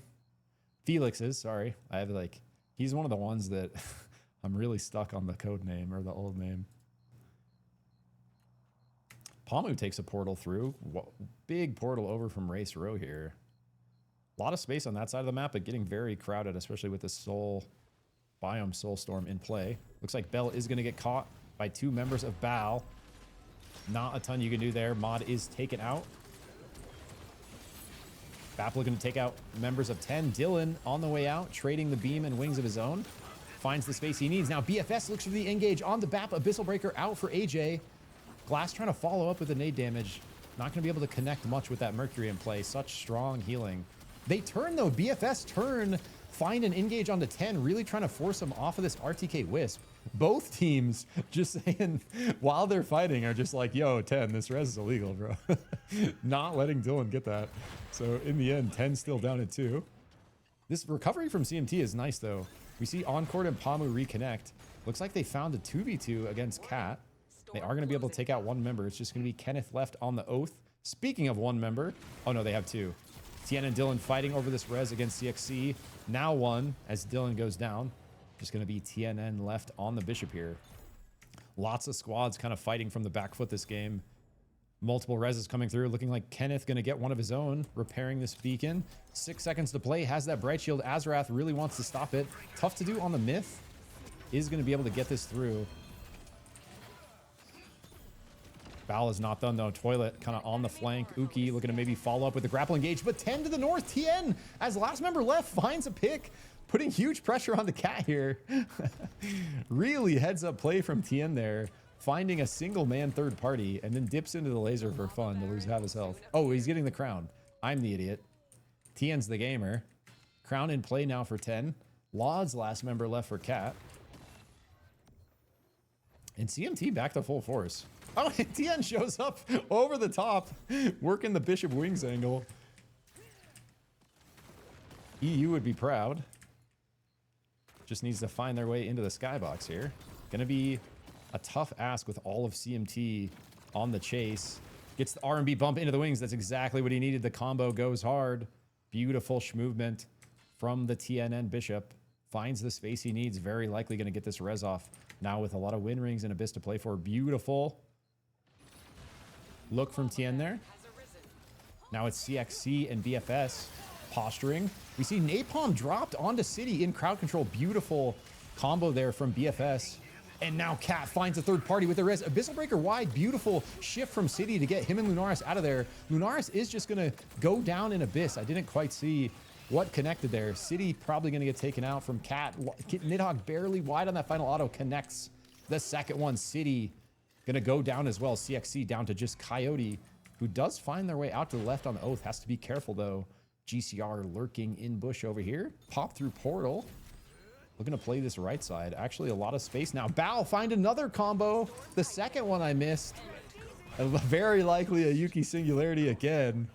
So Bao finding some nice kill points this game. And it's Coyote now on this res, who portals through, fighting for his life over it. Abyssal Breaker out. In the end, though, is going to cause GCR and Bao to fight. Somehow lives. Krillo gets a crown. Jetski looking for a little reset here. Coyote again looking to find a res angle, but going to be not a ton of options to play for. Bao really impressing this game. We've seen, well, we haven't seen, but off screen, a couple wombos go their way. Nice push from Azarath with the air blast there, canceling the Abyssal Breaker for Kenneth.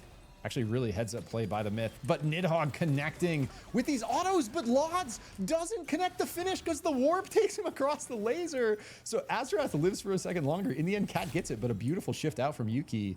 Gonna save the boy there. Bao right back at full force. Somehow Coyote's still alive on this Oath. Still no crown in play. Just doing everything he can to live. Is gonna kind of fade that dunk for a sec, but touches the Abyss floor in the end. Nice try for CXC. Does go down in the end. Now damage trading. 4 teams in play down here. TN looks like Dylan up. RTK up. So 10 did recover off of that crown, but BFS find another pick to the south. Now 10 down to 1 member again. A situation they are familiar with and good at playing, though. It's going to be RTK this time on the Jhin. Trying to find some space to the left. Clone shift back. Knows both these teams are gunning for him. Now Plun looking for the root, but goes wide. RTK is going to live. And CMT is going to get huge punished from this BFS engage from the north. Everyone kind of overcommitting for the Jhin there. Going to leave CMT in the spot where they possibly get squad wide. Possibly off the back of RTK looking for a finish. He is just going to use this opportunity while they're fighting to get some space to the north. Fire down from BFS repairing up. Now CMT in the worst spot between Bao, Cat, and BFS. Plum looking for the shift forward route. Not going to be able to find it. RTK team on every single side. Nowhere to go as the Jhin. And it's 10 taken out at 7th. Oh my God. What'd I miss? Someone just got punch spiked right there. It's just going to be Flame Dave left for CMT. Trading out that Fusillade.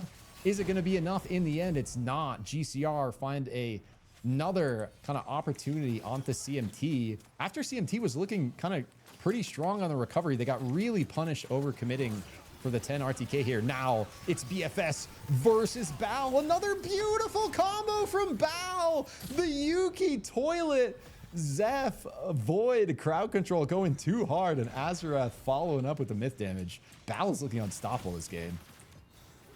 BFS was looking pretty strong too. Unstoppable may not be the word, as Glass very much looking to get stopped here, but trading big damage onto Jetski, living for a second longer, but all of BAP to the north. I don't know how Glass is alive. No mouse pad either, guys. This is hardwood gaming here. Glass somehow lives on the Ghost, but for how much longer? Mortar connects, forced off of that land as well. Nowhere to play for over here. Has to find their way up through the wind path. Height, not going to want to let that happen. Looking for the dunk. I actually don't know how Glass is alive here. Napalm down. Oh, almost gets the health reset off the downtown spike. If she lived for a half second longer, she maybe has an angle to do a little something else there. Well played by Glass. In the end, does get taken out at 5th. And the fighting never stops. Cat instantly looks for the engage onto BAP, but they answer back. Golden Beam out. Actually trading so effectively with this Eva in play. Like, if you don't get a kill through instantly, the Eva can recover so much health. It's like, yes, you're chipping at the armor, but it's full gold armor with this height brawl on the freaking Be Kind Rewind Dragon Breath rounds, bro. It is a very scary BAP squad, this game. So I do like the look from Cat. They're not quite able to find any finish in the end. Chipping away at armor a bit. GCR probably most back foot of the lobby here. Level 12, we see him full on bush. pretty down armors. Bal does have a gold armor. Cat's on full blue. Nidhogg gonna find these two in bush, but they find him first. You saw it out from Misfit. Misfit, sorry, is gonna connect there. Nidhogg really low, but everyone backing up. Beautiful bright shield from Kenneth to kind of punish or stop that entry. We see Lods almost connecting a dunk onto Jetski, but Jetski feathering it out, being just fine. So GCR doing a pretty decent job fighting this from the back foot. They got to be careful though with Bal over the wall here. Very much an opportunity for a third party, and BAP still in play to the northeast. Nidhogg able to put out a lot of damage value with these Saros. Really hard to play at range if you're GCR here. We see Jetski and Misfit trying to do it as Krillo kind of peels up to the north. Jetski finds some movement up. Misfit is going to stay split to the south. Got to be careful with this storm moving. BAP, such a good position on this ledge, kind of holding this angle. Everyone forced to move into this next shift, which is virtually no land. And it's going to be Cat with this initial position, but what this gives you is it puts you right in the middle of the other three squads, despite having a good kind of position here. It looked like that dagger from Misfit somehow doesn't connect on that wall. In the end, the other members of GCR go down at the same time, but Bal,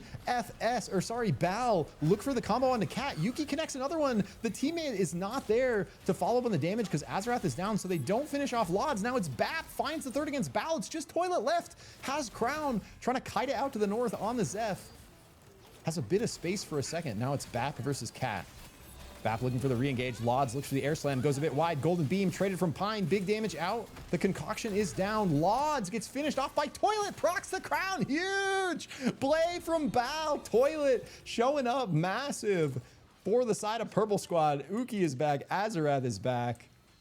And another chance at a big Wombo. And the Wombo is what they're going to need to punch through this red armor Eva level 15 Rewinder Dragon Breath rounds BAP squad. Holy. That also puts Cat in a position. What the heck? A beautiful grapple shift from Uki puts Nidhogg in the middle of his team, and they just get a super easy pick off the back of that. Uki gaming on the void there. Love the schmoves. That's going to put Kenneth as last member left for Cat down here. Bright shields to fend off this BAP engage for a sec longer. Loves this movement from Bal though, because it gives him maybe an angle to play to the north. Oh, Height finds the entry dunk. Gonna be so hard for Bal to play now. Two members at half health. No kind of land to work the combo for the void. Concoction down ahead of time, and the dunk again. Height popping off on the brawl. Virtually invincible with this red armor, double exotic, triple exotic perk. There are 6 red items on this brawl, bro. How do you beat this thing? And it's in the hands of one of the best in the world at piloting the Hunter. So forcing the death box res here for BAP. And Kenneth looking to do the same thing. Extremely bold for both sides, honestly. Pine looking to finish off our oath up here. Shifts it forward with a golden beam. Kenneth somehow still alive. Height looking for the dunk on the E-plat though. Toilet looking to do the same thing on the south. Oh, is going to get taken out with Crown. Now it's just Kenneth left, and BAP find a third game out of 4. Continuing to prove why they are the top squad in North America, looking unstoppable out here.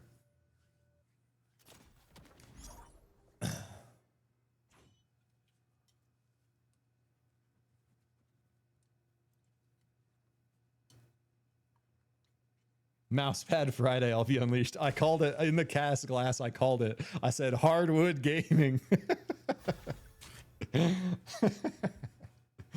Respect for the handicap. Capachungus Deluxe for sure.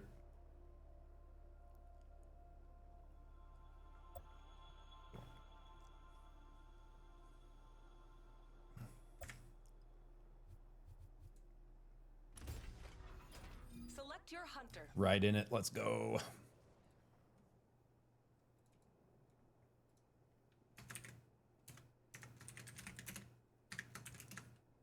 BAP 3 out of 4.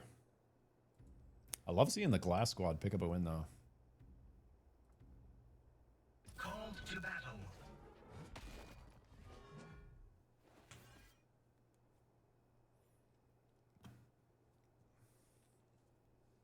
Okay.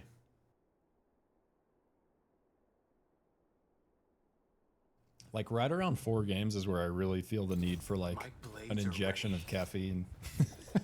I went and You are the drop leader. I was deciding if I want to drink it, and I think I need to open it right now.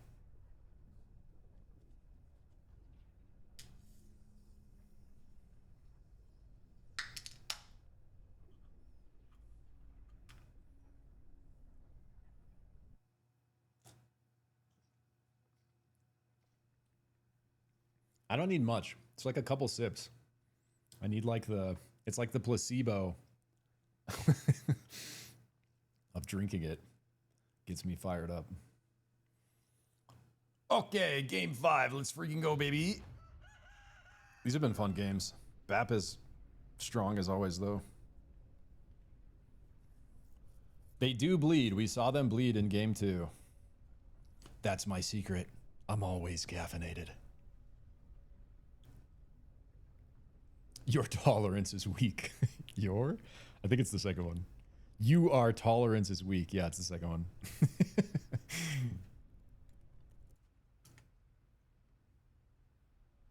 We see a couple quick drops off the bat. BAP right out onto these cars early. 3 squads down for Catacombs.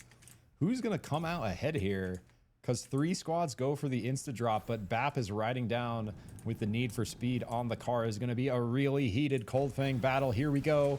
First kill traded as Lunaris already down. Bell finds the second. Beautiful Tetra Slam. That R&B is so much value in the early. Sans the Dog up over the top, trying to live with the Shrike level 1. In the end, SGM taken out early in the Cold Fang fight. Really, you know, gotta be gaming to flip these level 1s. This is the most heated lobby to try to do it in here, pretty much, for North America. And in the end, not going to work out for SGM. I do like the attempt, though. Still 3 squads here as we see BAP riding in with their cars. A couple cars recovered on the north here for the side of GCR as well. So gold armor on their side. We see 2 on the side of BAP, 1 on the side of BAP, 1 on the side of Mod. Mod not afraid to fight it out either. Beautiful catch onto Height here. Really want to punish the brawl early, not let him get that tempo ahead. Height greeting here, or sorry, Pine greeting, keys the vault, takes a gold, wants to find his way out. Mod really wants to punish this though. Are they going to be able to? Finds the warp, probably going to have a shift, is going to get the car. Bell, another beautiful slam connection. Pine does find the car though, is going to make his way out, but they're on the chase. Who drives better? Can he get the Tetra in range?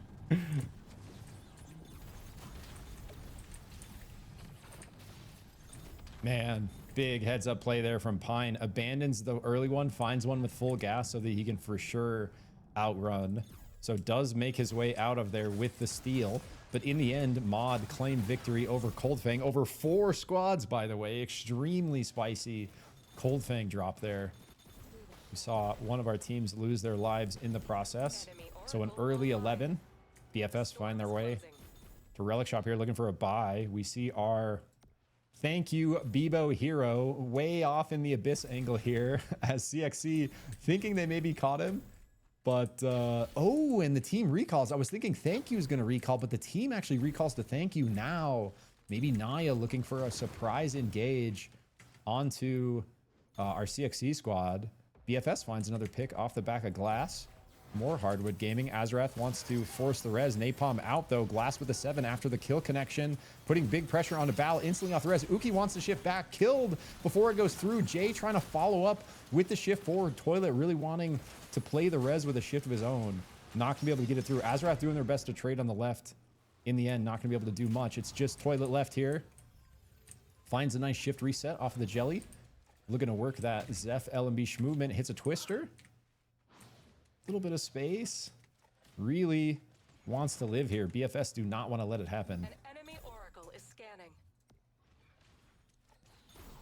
BFS got to be a little careful with the overchase. We see birds coming up from CMT on the bottom right. Encored Pamu and Flame Dave do have their relics online. Do have that day 1 level 7. BFS ultis as well though, but a beautiful Fusillade from Flame Dave takes out Glass before she's able to even utilize the napalm. CMT find a kill. BFS never afraid to fight though. Now AJ kind of playing distract as it looks like Plum gonna get a pretty free train res and the Oath gonna recall. So AJ I'm Plum gonna get glass right back. BFS still in it. Toilet did find their way up to Kobayashi's heart res. Bao back in it as well. Certainly not too far behind here, just turning over to night 1. They already have their level 6s. Really need a full relic buy though, so Bao on the recovery run here. Need to get some gold in pocket, find their builds, get them online. Multiple teams rolling up to Vane Grove in night here. Very popular spot because of the ghost. We see ults online for both teams here. Palmu, beautiful entry from the back, punches Kenneth into his teammates, but no one really able to follow up. Lods looks for an entry of his own. Fusillade, or I mean, Fight of the Firefox traded. Palmu almost connecting. Second punch onto Kenneth there, looking for the stun into the tree. Goes wide. Now they look to punish the Brawl entry. Flame Dave almost connecting the Fusillade there, looking for the shifts with the follow-up, but CXC is here. Everything on cooldown for CMT, but not the punch for Palmu. Puts City into the wall. Is it going to be enough? Not able to follow up for the kill. City recovering.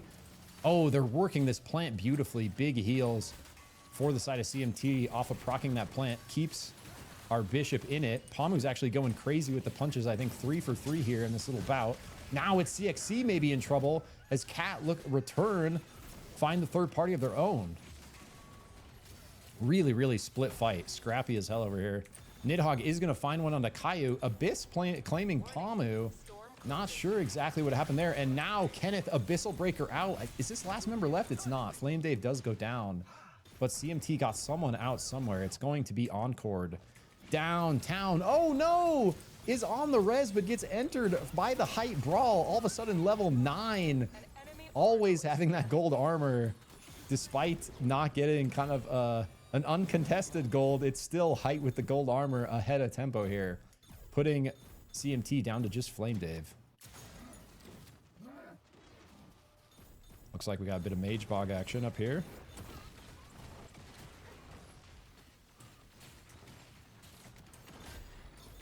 Our 10 squad, both these squads actually been looking strong on the day. Some nice fights from both Naya and 10. RTK looking for the combo onto our Bishop here. Knows she is split out, punched through. Golden Beam traded from Dylan with the wings. Nice pressure out, but not gonna be able to follow up too much. Beautiful punch from Tien though, putting them into the wall. And the mortar connection from downtown. 10, beautiful fight. Really want to force Ham off of this ult, and they do. Pushing him out of range, canceling a Luna value there. Now Ham just looking to live, finds a car. RTK almost gets the grabby into the dunk on the car maybe. Is going to go barely wide on that. So they live to see another day. Now it's Mod and GCR in it. Down here with Prisma. Fusillade out for Misfit with those Dragon Breath rounds. Putting nice damage into the Jewel. She is going to have to peel back, reset. Bell looking to find another dunk. Already has a couple locked in this game. Jet Ski from behind almost finds the air slam dunk on SNA. Barely not over Abyss there. I do like the flank from the Jet Ski Brawl. In the end, Mod able to recover. Hold on to their full gold armors from that Cold Fang drop victory. Lemur squad scaling up here. Then looking very strong on the day. Couple really good looks with finding those gold armors and playing from ahead afterward. Really good. Lemur's team always good at kind of playing space and playing positioning. Mod been doing exactly that. 10 finding more kills. Looking to finish off CMT. Round 2. Encored in bush. Palmu kiting back. Dylan, nice golden beam with the wings across the Abyss. Encored looking to answer back though with that anti-heal. Barely misses the trade pool or the shield pull with the heads up shift from Dylan. Not gonna let the Firefox connect. Our Bishops kind of agreeing to disagree right there. Both shooting each other and backing away like they do. 10 is going to be fully recovered, regrouped, and it's CMT now looking for a res on train. Day 2 rolling over, or sorry, day 3, everyone looking for their level 11s here. So anyone still on the 7 going to be very behind. CXC want to punish instantly off the res. They're going to catch Encored. Another good fly to the Firefox out. Here is one of our level 7. So CMT really on the poverty run, need to find creep camps ASAP. But so many squads in the lobby still, there's going to be virtually none to fight for. Mod trying to find creeps in there. Jet Ski, huge air slam over the top while Bell looks to dunk. The Jet Ski air slam comes out over the top, finds the dunk onto them instead. Misfit looking for another Fusillade onto Toilet there. Zeph able to shift out, recover. Pamu, huge entry, deletes. Misfit with shifts down. It is going to be CMT claiming that Dragon Breath, but not if Jetski has something to say for it. Ults over the top, Encore barely living, still level 7 on the Fox. Grapples out, CMT in a really rough spot. Flame Cape is one, last member left. CMT punished in the middle of 4. Beautiful fourth party from Bal. Uki drops the Singularity a little wide there on our members of Naya, but now it's Bal in the middle. Thank you. A rare miss on the Tonk Tonk. No fast car in play anymore, guys, but thank you has been hitting them regardless. Is going to whiff that one. Now BAP finds their way into the fight. We do see the Dragon Breath round somehow find their way to the height. He's just magnetic for these exotics, bro. They just attract to him. It's like over the course of the game, they just accumulate on the height brawl. Already having one stolen this game. We'll see if he can continue to stack them up. It's BFS really split here on the full recovery. AJ through the win rings, and it's Plum to the south. They got teams on all sides. A little bit of space to play for, and they're going to find it. CXC in it with GCR to the left. Non-stop fighting in these games. I've really been loving the violence. Misfit looking for another Fusillade. This time does connect onto Coyote. Gets the kill. Wisp into Abyss. Confirmed there into the box, but they trade back. City Ultimate with Lunaris. Takes out Krillo. So now both GCR and them at 2 members, and 10 looking to punish. TN doesn't miss on the ulti. Finds Misfit punch into the wall. Pick on their side as well. It's just going to be Jetski left for GCR, but we've been here before. Is grounded. Nice shift out. Big patience from the brawl. Looks like he is going to have a good train angle here to look for this res and plenty of space to play for. Naya and Bal kind of the only teams that can contest to the south, but they are plenty busy with each other. Little level advantage on the side of Naya here, but Bal with this wombo combo. Naya's looking a little nervous. See, thank you. Going to use the bomb grapple tech out. Multiple squads posturing over here as well. Tetra Wall is out already for the side of BFS. Or excuse me. Whose Tetra Wall is that? Got to be Bal's Tetra Wall up here for the side of Mod. Mod call it off, kind of peeling to the north. We do see SFM playing around this little island, an extended island now. Lots of kind of posturing at this point. It is 10 continuing to be in a battle over here with CXC. Lunaris finds his way up in a twister into the skybox. Really nowhere to go with GCR. Really opportune third party. GCR found that res on train. They make their way up. Beautiful kind of look here to re-enter. Once you get some kills through, you get some loot boxes, you kind of can recover a huge chunk of that gold. 3 squads fighting over here on our new islands. It's going to be Mod just getting crunched in between 2. SNA out to the south. Pine connects the fadeaway concoction with the auto. BAP get the squad wipe, and it's just carnage over here. Last member of SFM forced up into Cat. So 2 squad wipes extremely quickly over on our new kind of spot right here left of Mangrove. There was this OG island. Now it's kind of extended, connected with these bridges and a little bigger. Just chaos. So BFS able to find their way out and recover as the kind of third squad in the middle of all that. Coming back to the right, it's just this constant fight between 10 and anyone else on this side. It is GCR looking for the res. We see Misfit kind of split over here. Jetski almost able to get it off, but TN really nice entry with a punch. Beautiful grapple follow there for the side of RTK on the Jhin. Going to guarantee the kill onto the brawl. Now it's just Misfit left again for GCR. Wants to play the train angle, but Ham, I was going to say maybe looking for the same thing, but has 10 seconds on the crown, finds the box res. They are going to get the XP proc off of this crown as well. So Naya, despite Ham left, only one left on the Aluna, going to be right back at full force. BFS want to proc this crown of their own, though. Maybe thought they found someone at numbers disadvantage there, but it was just barely not in time as Naya proc crown right after the res there, back at full force. Misfit got to be super careful here. Virtually nowhere to go. Caught in the beam, caught in the punch. Fusillade is out, looking to trade that damage. Heal off of some Vive Infuser ships, but Ham snipes the kill from the left. So points over to the side of Naya. Tsunami looking for the punch. Nice shift out from RTK to avoid that ulti. Tonk Tonk out from Thank You. Whiffs as well, so TN moves forward, barely avoiding that Tonk Tonk stun. 10 actually fighting really, really well this game on this right side. Gonna put Naya in a spot of this third, fourth party coming from left. BFS as well, about to proc their crown back at full force for them. Meantime, Thank You is going to get traded down here. 10 looking for another one. Beautiful connection on the ulti. Punches Tsunani as they fall. Tsunani just gets deleted in the Bishop combo. So 10, again, beautiful kind of looks in the micro over here. Winning fight after fight. It's just Ham left again on the Aluna for Naya. We've been here before. Certainly some hope left. BFS now playing a little patient on the bush play. After that crown res, we see CXC and Cat looking at each other. Shield is broken off the back of this Saros poke. Actually, just barely a sliver left on it. Looking to recover it here. Bap hears the action. Twister up to the north, find their way to the double high ground. Cat never afraid to continue, though. Got to be really careful with this Bap third, and it's BFS lurking in bush on the right. Lods has the Soul Stealer on the Brawl. Like, it's crazy that the Brawl ulti just eliminates the Zeph ulti. Like, Brawl doesn't just iframe the Zeph ulti, he just deletes it. So City's ult is just gone because Brawl ult's there. And in the end, they do find the pick, but they are going to still be alive. Now Naya, Ham did get the res like he does. Naya, all members back, but for how long? Look at this spot they are in, bro. It is not where you want to be, but a spike comes through. TN, what the heck? Beautiful double punch after the spike, though. 10 fighting from behind all of a sudden as CXC find a nice opportunity. Now both at 2 members. Naya still in this really weird pinch spot. TN, a beautiful job punishing this CXC third party. He says, no way, bro. Punches both members into the storm, not once, but twice. And off the back of that second punch, they're going to get punished to where they are ejected from the lobby out at 7.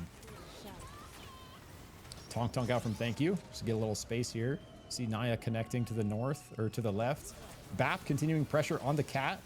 Big damage straight out from the Pine Golden Beam and height with those armor shredder rounds on the Carbine. They are going to take out Nidhogg there. Lods grabs an early crown right away, still holding on to that Soul Stealer, has the Oath to back him up. Warning. Storm. Looks like I panned down to an RTK dunk. Looks like he got a member from Bao, but a beautiful connection from Uki finds the RMB into the Singularity. No way they don't have the damage to take out TN there. So TN lives. RTK looking to force the issue. They are going to take him out, but they push Bao off of this land. Now it's the worst spot possible. You're in Storm. You're in between 3 teams. TN really wants to finish off this Bao squad. Finds the fadeaway as Uki looks for the stun himself. TN gets the spike. All of a sudden, it's just Toilet left for Bao after they're looking so strong off this Wombos. Toilet going to have virtually nowhere to go. Wanders his way up into Cat. Abyssal Breaker from both sides. Toilet lives. No way, bro. How is this Zeph still alive? Just eats an Abyssal Breaker from both directions and lives. And somehow now Naya and BFS fighting. Toilet is kind of ignored for a second. Really wants to find the snipe on the Glasses Crown. Can Toilet do it a second time? He does it. Toilet popping off on the Zeph. There is no way Bao should still be in this, but somehow they are. And look at the carnage. Everyone just blasting each other. Golden Beam out from Pine. Kill confirm onto Azrath. Now Bao instantly back up to 2 after that res.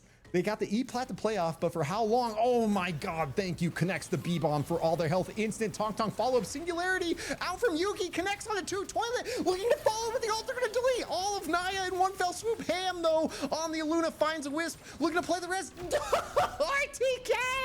Sideline dunk puts Ham into the abyss. It's just going to be one member left for Naya. Just Thank You finds the Twister. Looking for a bomb grapple. Both these squads want this Bebo dead. Height over the top with the Brawl there, finds the air slam, takes out Thank You. Another squad gone. Oh my goodness, bro. This game. Holy. All right, I can breathe for like 2 seconds here, but not for long. As the violence continues, now it's Bap trying to push into Cat here. We do see nice damage traded on Nidhogg. Nuke out, though. Gets a little bit of space, looking to find a reset for the health and armor. See some box looting coming through, trying to find their way mid the shop. Beckon connecting, but not going to do much to the Kenneth Oath. Big Abyssal Breaker out for zoning. Lods looking to follow up. Maybe able to finish off this Eva. And that is going to be the key for the side of Cat here. Really need to take out the Eva to really put any kind of dent into Bap's health bars. TN force their way onto this island, really stopping this mobile res. In the end, Plum trying to do everything they can to live. Toilet's still alive as the last member of Battle, dude. Has evolved his armor red. TN is like, bro, we gotta finish this F. Punches him into the storm. But what is it gonna cost you for the side of 10? BAP punish the chase onto the lone Zeph. They find the pick, but it's answered back. Dylan takes out the Eva, the key they need to punish BAP here. So they are down their healer, but Cat looking for the fourth party, just blasting from this fire to the south. Nidhogg really wanting to finish off Dylan on the Mercury here for that same reason. Hitbox on the Saros is super whack, is gonna barely miss that, but finds the spike in the end. Now all of a sudden just RTK left for the side of 10. Has gold armor of his own on the Jhin. Finds his way to Abyss, but needs a crown. Now it's Cat and BAP. Mortal enemies. Lods. Face Steel Chain finds the R&B connection. We see BAP very quick to recover and get Spades back on the Eva. So 3 members on both sides. RTK, though, it just ignored on the mobile beacon. No one pushing that in time. Risky shift up, but is going to be just fine. Beckon out connecting, but not going to be able to pull the Jhin too far. So 10 back at full force as well. Actually in a decent spot now. Can kind of play in from Abyss, especially into this next shift that's going to the north. Nidhogg trying to put pressure out with these portal snipes. Get some RBs through. Height has to answer back. Forces his way down onto all 3 members of Cat here. Is going to call it off. Reconnect with his team as 10 is third partying. RTK from the north. Grapple a little farther. Dylan drops the golden beam. The ulti traded on both sides. Spades drops it. They both shift out. Somehow no value from the Eva ult there, but the orbs are out there healing up. Now 10, after really trying to force BAP into a pinch position, finds themselves in the middle. Concoction dropped on their side. Big healing through for both. BAP just has so much sustain with the Mercury stack with the Eva. You really got to wombo them to finish them off. If you don't get the kills, we see them almost instantly recover here. Doing a really good job playing it slow with this double healer comp. Putting the onus on these other teams to finish. And Height gonna force the issue again. Burns ulti really looking to finish Dylan, and he is going to be able to with those Dragon Breath rounds. The rest of BAP pushing forward, really want to stop the Concoction from rezzing Dylan. They do. Cat now punish on the third. Lods finds the entry, takes a bunch of damage on his own though. BAP fighting these finals out of their minds. The mechanical prowess. TN guaranteeing the kill confirm onto Cat there. Punches Wisp into the wall. A beautiful third from 10, really punishing Cat now as it's just Kenneth left, but this puts 10 in a position where it's just 2 of them fighting the full force of BAP. They still have these triple healers. Beautiful bright shield from Kenneth, trying to buy time to res, forced off from the golden beam push from BAP. This is just so scrappy out here, bro. The fact that these other teams are still in this is just... and it's not going to be for long. In the end, BAP find their victory, continuing to prove their mechanical prowess. They just go crazy in the final 3, and it results in 4 out of 5 victories so far in Thursday Night Scrims.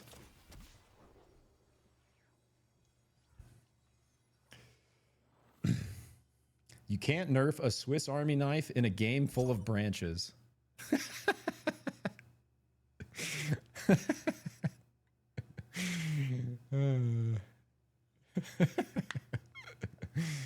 Yo, Relic, what's good, boss? 2 in a row, baby. Let's go. Let's go. Yo, I'll peep the build for Height next game Anointed, but I know he favors, or at least before this patch, he was favoring Bunny Paw with Chrono Gauge. I don't know if the ability haste change anything with the pickups, but I'll look this next game on what he's grabbing. But before he was running Bunny Paw, he was running Bunny Paw over over Burning Palm for, especially for scrims. He like favors the mobility over the damage. And then he was running Chrono Gauge with that, but I expect that's probably the same. We'll see. I'll take a look this game. If not, I think I've pulled up there. I think I've checked multiple times over games, like pulling up so we'd be able to look at the VOD at what he was running if you're curious.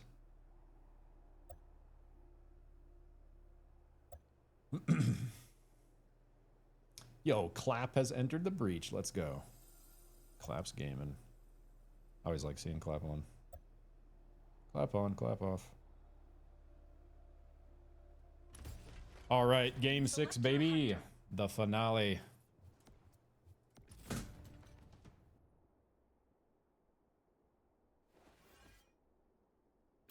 My blades are ready. You are the drop leader.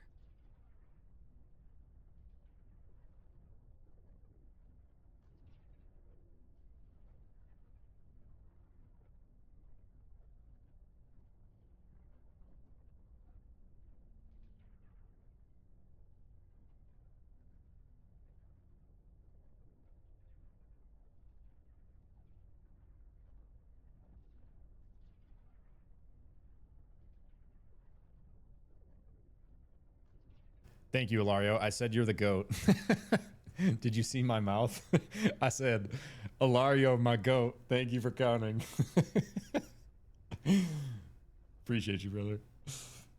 And then I said, oh, I read Chrono Gauge and Ardent Songbow not affecting dashes is a godsend. I said, I agree with that, even though I'm a Ghost player. So I do think and I do like the math kind of swoop to ability haste to just cut the stat down like 20%, because I do think ability haste was getting too out of hand, and it was like really narrowing in the builds where like almost any good build was like trained on ability haste for a lot of hunters. And I think, you know, putting that, it's still like, you know, cooldown reduction is just always strong in games, but I think putting that like a little more in line value wise with some of the other stuff like is going to open up builds quite a bit, hopefully. All right, baby. Gonna summon some energy for game 6 here. Here we go. Gold armor in Cold Fang. We got a north to south drop, kind of over the middle for the most part here. BAP doing what they do best, out early on the Sky Sharks. Need for speed is strong, racing down to Cold Fang here. And who is gonna show up to contest them? I think 2 squads dropping for these cars. Naya gonna find them a little bit before Mod here. Lemur rocking the new level 3 mastery Bebo skin. So they are going to opt to just take these camps in Scav Bay. It's going to be a pretty even ride, it's looking like, between Naya and BAP to find their way down there. We do see a bit of violence up here between Cat and BFS as they're fighting over our heart camps, kind of north to south. Probably going to go separate ways as everyone kind of looking for this early golden buy.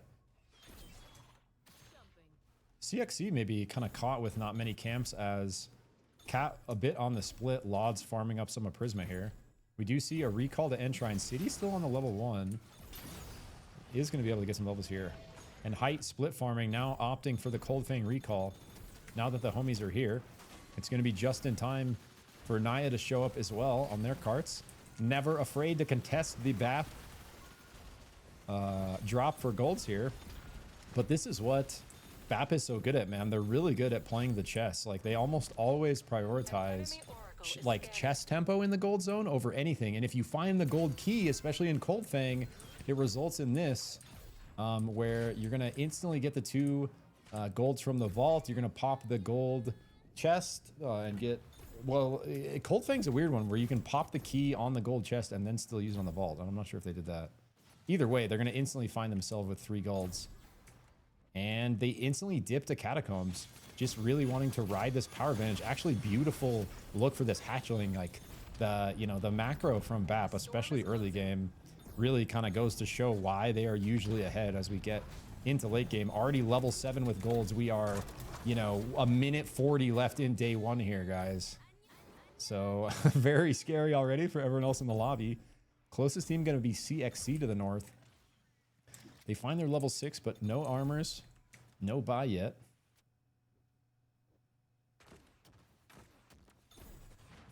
Black market Bebo. I feel like no one going Songbow now. It doesn't play dash. It definitely has lost. I think it's still good, like especially on characters like Ghost. If you're not building any other CDR, I think it can still be really good. Well, it definitely has dropped in prio a lot, especially at this elo. I think players definitely still experimenting on the new patch. You know, only being the 2nd day here that we are running it. 2nd day of scrims as well. So Mod find a pick, and they're going to get rewarded with his hatchling, but it is CMT kind of lurking here. Pamu, Flame Dave, and Encore. Encore on the Shrike. Bell finds a slam onto Flame Dave. Gets some space with the wall. Ooh, dunk change is coming in big. Doesn't get taken out by the big stick there. Is going to get spiked onto their own terrain. Follows up with another slam. CMT kind of just has Bell caught out here. We see Lemur nowhere in sight. Already kind of knowing the writing is on the wall. Wants to find an angle out because knows SGM is to the south as well. Ooh, Shrike battle. Bird Bomb connecting on the side of CMT. It's a Shrike Wukong battle. Two on both sides. They find Flame Dave. SMG. Bonsang looks for the ult entry, connecting with the punch. Nice. Bird Bomb out from Encore though. Sands is falling off the ledge there, looking to connect this double tap. Oh, the dunk from Pamu. Big Bay from Encore leads them into the Pamu big stick. Connects it, and now they want to finish off SGM. I really want to see SGM win a fight here because they have been having some good fights. They have been playing aggressive. Beautiful punch, but it's the fan. Wait, but the fan, you Swiss, find the spike onto the pole off of the Shrike tap. Oh my goodness, SGM finally find what they were looking for. Squad wipe onto CMT in the 3v3.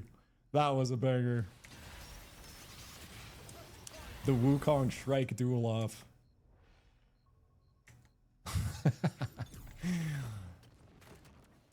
So that is going to be our first squad out here in game 6. A little bit of space for everyone else as everyone kind of works their way in to this next angle, looking to position around the day 2 creep camp turnover. See very often everyone kind of claiming a biome as we roll into this next little phase here. 2 teams posturing over mana coils, one of them being our BAP. Oh, he's actually running, check it out, Anointed. He's running Fate Claw Bunny Paw. I actually did see him running this earlier, so I think this is his. He's running Fate Claw Bunny Paw Sunweaver Thunderbolt. I don't know if that's what he's been doing the whole time, but I feel like I did see Fate Claw earlier. So despite the Sunweaver and the Thunderbolt nerf, he's just going all in on the ability damage. Very interesting, actually. All right. Coming over to the desert here. We see Cat and BFS looking at each other, trading some poke. BFS do have ultimates though. Cat not afraid. Nidhogg continuing to chip away with the Saros. Kenneth looking for the Bright Shield entry. Got to be careful though. One ult burn for BFS. Oh, Plum punish though. Jewel into Oath is not fun, and we witness it right there. You cannot shift through the Bright Shield, and very unfortunate for the Jewel. And in the end, Plum does go down. Glass and company live. We do see another squad wipe happening somewhere else on the map. I'm actually not sure who that was or what happened, but down to 10. Suga looking for the Tetra entry. Really punished from Jovit there. Nice damage out on the Wukong. We see a defensive Fusillade from second. I really like the Fusillade from second there, just trying to buy some space for his teammate, but it's not going to be enough in the end. SGM feeling themselves this game after that level 1 fight. And Carnage up to the north. RTK finds 2 onto Bao. It's just going to be our hero Zeph left for Toilet, trying to trade against the Shiv here. Has a nice ult connect, trying to work the healing angle, but Lunaris, just so much damage with that Shiv LMB. Toilet not able to trade and recover in time, is gonna go down, and that's gonna result in 3 squads out so early, and it might be more here as 10 try to run down CXC and BAP exerting their power down in the desert. But it's Naya matching all on level 9s themselves, full build with 2 golds. So actually a really even bout here if these 2 teams do go at it. The chasing continues up to the north. Lauds for Cat, way split off from Kenneth. Really doesn't want 10 to check this bush, and somehow they do. Super unlucky for Lauds. 10 got to be careful with the overchase as BAP showing up. Hear the violence. Height wants to kill for himself, and this is the exact position that BAP wants. They find 2 members of 10 burned cooldowns already chasing this lone brawl. In the end, somehow Dylan lives barely wide on that follow-up mortar from Pine, but nice recovery actually there from 10. Not getting too punished for a little bit of an overextension, but it is going to give the brawl time to find his way out. We do see Lauds able to get the recall over to Kenneth. Kenneth finds the res onto Nidhogg. Now Catbag at full force. SFM as well. Find a res to the north, fighting 10 over these creep camps. So much value in these levels, and these TN and Bishop entries are just beautiful, bro. Almost never missing the shift forward into the punch, has the bomb packed along with it for the extra blast, and it's just so much damage when he connects into a wall. It's gonna make it so it's just Aradaneth in the 1v3 against 10, getting bullied by the car. You kind of hate to see it, actually. So Aradaneth does go down, but they're still in it. Suga has crown, still alive to the left, but really wants to get on the move because the odds that 10 go after that crown now on the car very high. Thank you. Maybe finds this last member of CXC, and he does. Big Tonk Tonk from Thank You there, connecting onto City. CXC taken out at 8th. Sorry, 9th. SNA on the Jewel, shifting out. Lemur squad still in it, but for how long? Nice positioning on the beacon there. Gets the res on the Bell, out on the car. So Mod in it just fine still. Suga on the run, as we expect. Oh, somehow gets the car from 10 if he can ride this out. Whoa, Suga. Watch out, baby. Somehow gets that car from him. Big outplays from the Tetra here. Buying SFM a little bit of space to stay in it. Oh my goodness. And just carnage down here in Skyrats with the explosion pushing 2 into the storm. Cat has a beautiful angle for the third, and they find it. Abyssal Breaker in from Kenneth, splitting the fight. Glass really wants to finish off the Jewel of the South, and she does. Now kind of in the 1v1 with the brawl, and it's Kenneth versus Plum on the Jewel up here, but the rest of Cat here to back him up. Bright Shield is out, cannot shift through that, and Cat follow up, find the double kill confirmed. Beautiful third-party opportunity there from Cat, breaking up this fight. It's going to result in AJ getting stunned in the abyss from SGM. Sans the dog gets the kill confirmed there. SGM looking very strong this game. And I think would have looked strong in the other games, but they're always kind of going for the level 1 coin flip, unafraid to play the early fights. And it's resulted in a couple of the games of them going out like 12th or 11th. But we see here when they win the level 1 fight, looking much stronger. Now kind of playing this inner circle space. Probably want to try to find some camps to play around, but going to be very limited. But it is a fresh day turnover. We see Naya kind of prioing these 13 camps down in Skyrats. We see multiple teams posturing over the grind area. Everyone rushing these 13s. Going to be 10 and Cat fighting over this final one.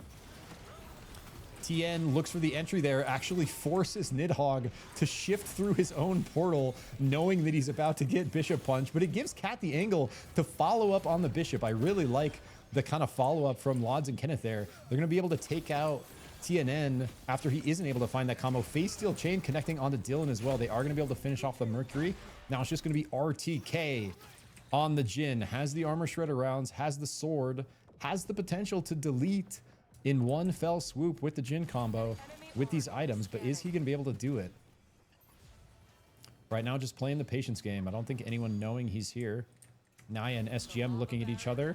Same time, BFS and Cat looking at each other. Abyssal Breaker burned from Kenneth here. It's going to force BFS, or sorry, from AJ into the storm, but they have the E-Plat 3 squads fighting on the left now. It's Bat, Mod, and SFM. Second looks like Fusillade Burn looking to punch through this BAP healing, but it is so much healing to work your way through. It's the Eva orbs, it's the Mercury heals. They actually have so much gas in the tank to sustain if you can't delete them in the Wombo. Mod looking like they know they don't have the fight and they're just trying to find their way out. Lemur riding the car over. They do get their way across this abyss, have a bit of a gap to play around now. Fighting, not stopping on the right either. Grenade connecting from Tsunami, a little bit of space. SGM really want to find this kill. Jehovah ult force there. So burns the iframe, is going to make his way out just fine. Thank you, looking to trade some bomb damage. Aradaneth for SFM, still in it on the bush play.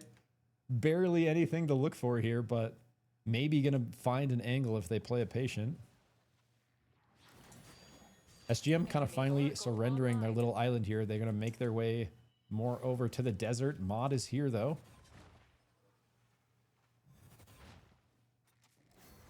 Playing their space just fine. Naya looking to work their way in as well. This next shift is big. I believe we are on cross country here. So storm damage going to be brutal. Storm closing. Our lone Jin really needs to not get caught in it here. It is cooking though. Look how fast this is moving. Grabs the crown on the way in. Luckily he's got that Jin LMB movement. Fighting. Breaking out to the north. We see SFN eliminated. So Suga or Aradaneth is caught in bush there. Not going to be able to find the angle they need. Tonk Tonk out from Thank You, canceling the shift forward from Lemur there. The Bebo versus Bebo. Thank You, Tonk Tonk comes out on top. So Lemur down in Storm. This cross-country Storm is just going to cook, bro. And they're in the double Storm with the Meteor Beast. Wait, RTK! Dude, the opportunity there is just too good. Free kill coming in, already taking Storm damage. And BAP, speaking of free kills, looking to find the full squad wipe onto BFS there. They get 3 more in the tank. Instant follow-up from 10, though. TN connects the punch onto height. But the rest of the members not there to find the kill. I think 10 see Naya to the right. They do not want to get pinched. They work their way up to the north. Cat already kind of have this northern position, playing off bush for a second. Nidhogg kind of way to the north on tracks here. And same time, SGM, Bonsang grabbing crown 15 seconds ago, have an angle of their own. It's just Sans the dog down on the Shrike. An enemy oracle is scanning. Uh-oh, SGM all of a sudden in a rough spot. Ulti already burned for the Wukong. They got Cat on the north, 10 to the south. But BAP is here, pushing 10, making 10 kind of the middle of the sandwich. Oh, not quite able to do it in the end for Bonsang. So SGM is out. So close to maybe procking the crown there in that Abyss fight against 10. But 10 with the Jhin and the Bishop play it a little too clean. They got their E-plat out. Now it's Dylan down on the Mercury, so no heals for 10, but they might have some options as we are all of a sudden down to our final 4. Paladin's Primer last bite on the Spades. Eva and then Duality Hover Wings on the Pine Mercury. Look at Naya, Essence Revive on the Aluna. Refractor Jawblade. I think Jawblade way better on Ghost. It was already good on Ghost, but I think now going to be one of Ghost's best items. I was testing it out a little bit yesterday. I do like this Refractor Jawblade setup from Tsunami. Refractor, just good team fight value also, if you're able to trade some LMB damage with it. And then we got Grabby, Sword of the Seven Suns on the Thank You Bebo. We have seen the Thank You Bebo deleting in these combos, so definitely off the back of that. And it's the Fate Tech Claw Burning Palm as well, kind of adding damage into that wombo. And he's actually rocking the mecha boosters. I'm surprised Naya may be out of range to hear this box res. I don't know if they actually heard that. Maybe just barely on the edge of audio range here. Yeah, Space Vulture, completely agree. It gives like the base Omni Vamp now, and now it's an 8-second anti-heal instead of 4. So like, especially in a lobby like this, dude, I think if Tsunami can wield this Jawblade against BAP and their comp effectively, like pop it at the right time and actually connect some LMBs onto him, could spell the doom of the BAP healer squad. But is it going to be in time as Naya get engaged on from 10? 10 now punished from the BAP third party. Cooldowns are down. Dylan trading Golden Beam in Concoction. Nice grapple forward there to buy some space, but this might result in the full 10 squad wave. TN does find their way out. Heads up, Anchor from our Bishop here. Up to the right is going to look like maybe has a crown angle. Naya now recovered, but has to fight against the full force of BAP here. They do have Tsunami with the Jawblade like we were just talking about. So if Tsunami can connect some of these LMBs with that proc, it might be exactly what they need. Here we go. Pine in, blows the Golden Beam, wings out. Eva dropping the ult. Tsunami opting to stay in, times it out. Actually napalms the pillar. Really heads up play from Tsunami there, but instantly is going to bail. Up over the top. TN now sees it. Got to be really careful with Cat here as well. Oh, TN really wants this ghost kill. Finds it, connects into the wall. One more auto on Tsunami, has the big rocket. Wow, thank you. Playing Master Protect there. Saves the boy. TN can knock it through the baseball bat. And in the end, cannot find the kill onto Tsunami. Now, kind of caught out between both these members. Oh, the snipe. TN is gaming. Punch angle onto the Ham. Ham saving the shift. Nice avoidance there. Just continuing the pressure on the TN though. Wants to force him to make a mistake or force him into another team. Now out of gas, nowhere to go. Through the wings into Naya. They force the issue, take out 10 at 4th. I think Naya actually definitely having a shot here. And Cat has kind of been playing the same anti-heal game against this BAP comp. They're just doing it with hunters instead of with items. We see the Brawl anti-heal with the chain, anti-heal spin, and we see the Nidhogg. Very likely R&B max anti-heal. He's connecting onto Spades here. He's going to drop off, recover. BAP make their way out to the right. Now down to our final 3 slowdown. Everyone kind of looking at each other, posturing, seeing what's up. We'll take one last look at the builds here. Here's Cat. Here's Naya. And here's Bap. Dragon Breath rounds, red armor on the hype brawl. Has these 2 healers to back him up. It's really going to be up to either Cat or Naya to delete one of these Bap healers to sort of force the issue and put them on the back foot. I think it's going to be Tsunani. My money's on the ghost with this jaw blade, bro.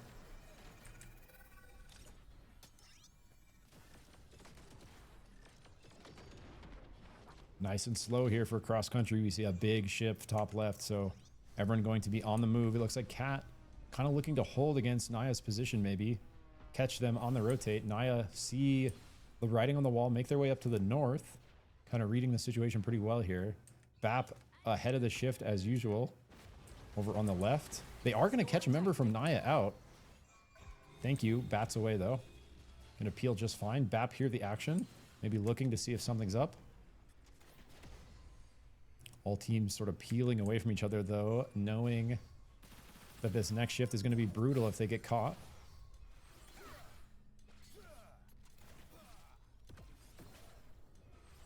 Opting to kind of posture and trade for a long time before kind of looking for a path in. And we see Bap kind of trying to hold as much space as they can without getting too far apart.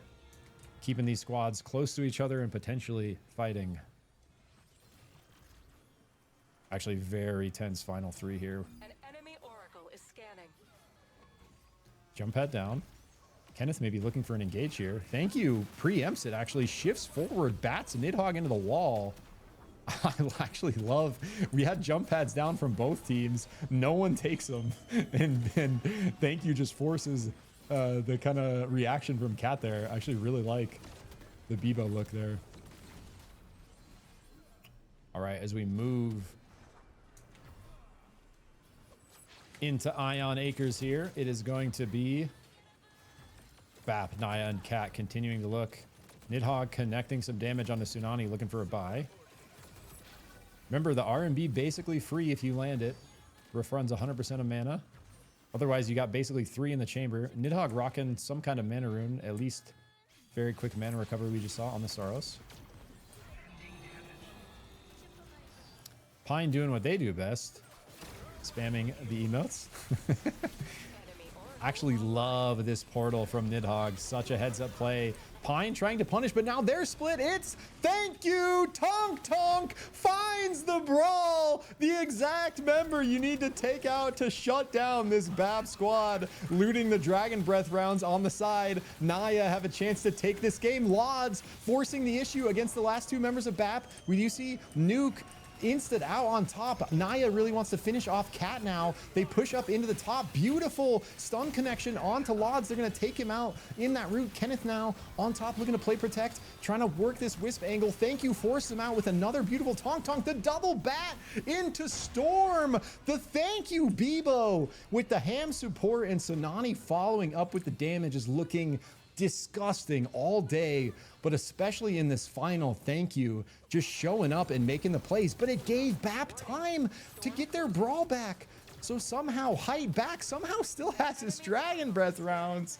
So after like the best Tonk Tonk he's had all day, it just gets negated, and Naya all of a sudden have another uphill battle. They portal through the warp, looking for the surprise. Thank you. Tonk Tonk, though, connects onto 1. No damage to back it up as the team is split. Actually, Height doing so much work on the backline here, forcing Tsunami through the warp, splitting off Ham, forces the res out of Ham, while the other 2 members are able to take out Thank You on the Bebo. It's spelling a disaster for Naya here. The game was within their hands, and Bap is just forcibly grabbing it away. Tsunami's going to be down, just Ham left on the Aluna. They stand on Wisp. Going to be very tough here to fight this out in the 1v3. We see the Beacon and the Golden Beam pop their Height, looking for the air slam into the dunk. E-plat out, just pinching Ham in the middle. This was Naya's game to win. And it's looking like in the end, it's going to be Bap. If they can bring down the bunny here. I delay my commentary. Face Steel Chain in, connects, anti-heal. Surely they get it here, and they do. So BAP showing why they're actually top of NA. 5 out of 6 scrim games, bro. 4 in a row at the end. Beautiful day of SUPERVIVE from BAP. Exerting dominance across the lobby every single game, showing up huge in the end there. That was Naya's game to win, bro. Beautiful effort from Naya in the end there. Cat playing it well as well. But in the end, the BAP micro, especially in the final 3, is just too strong. Ilario says, in the end, Naya go BAP. I couldn't have said it better myself, bro. GG's. Yo, I appreciate the follows, my goats. Yo, Yuki and Toilet, you guys were gaming, bro. I love your comp. You guys were gaming. That was so fun to watch, actually. You guys had some really sick plays. You'll have to watch the cast back, because you guys, I caught a couple where you guys were popping off. I think I missed 2 of your like wombo singularities, Yuki, but I think I caught like a couple after that. It just happened so fast. It's actually low key really hard to catch the void ult on spectator POV. Yeah, I think I'm gonna end stream right now, so you guys will see the VOD. I'll drop it in the scrims thing, and then I'll probably be live a little bit later. But Height's preferred loadout is Dragon Breath still. Yeah, for real.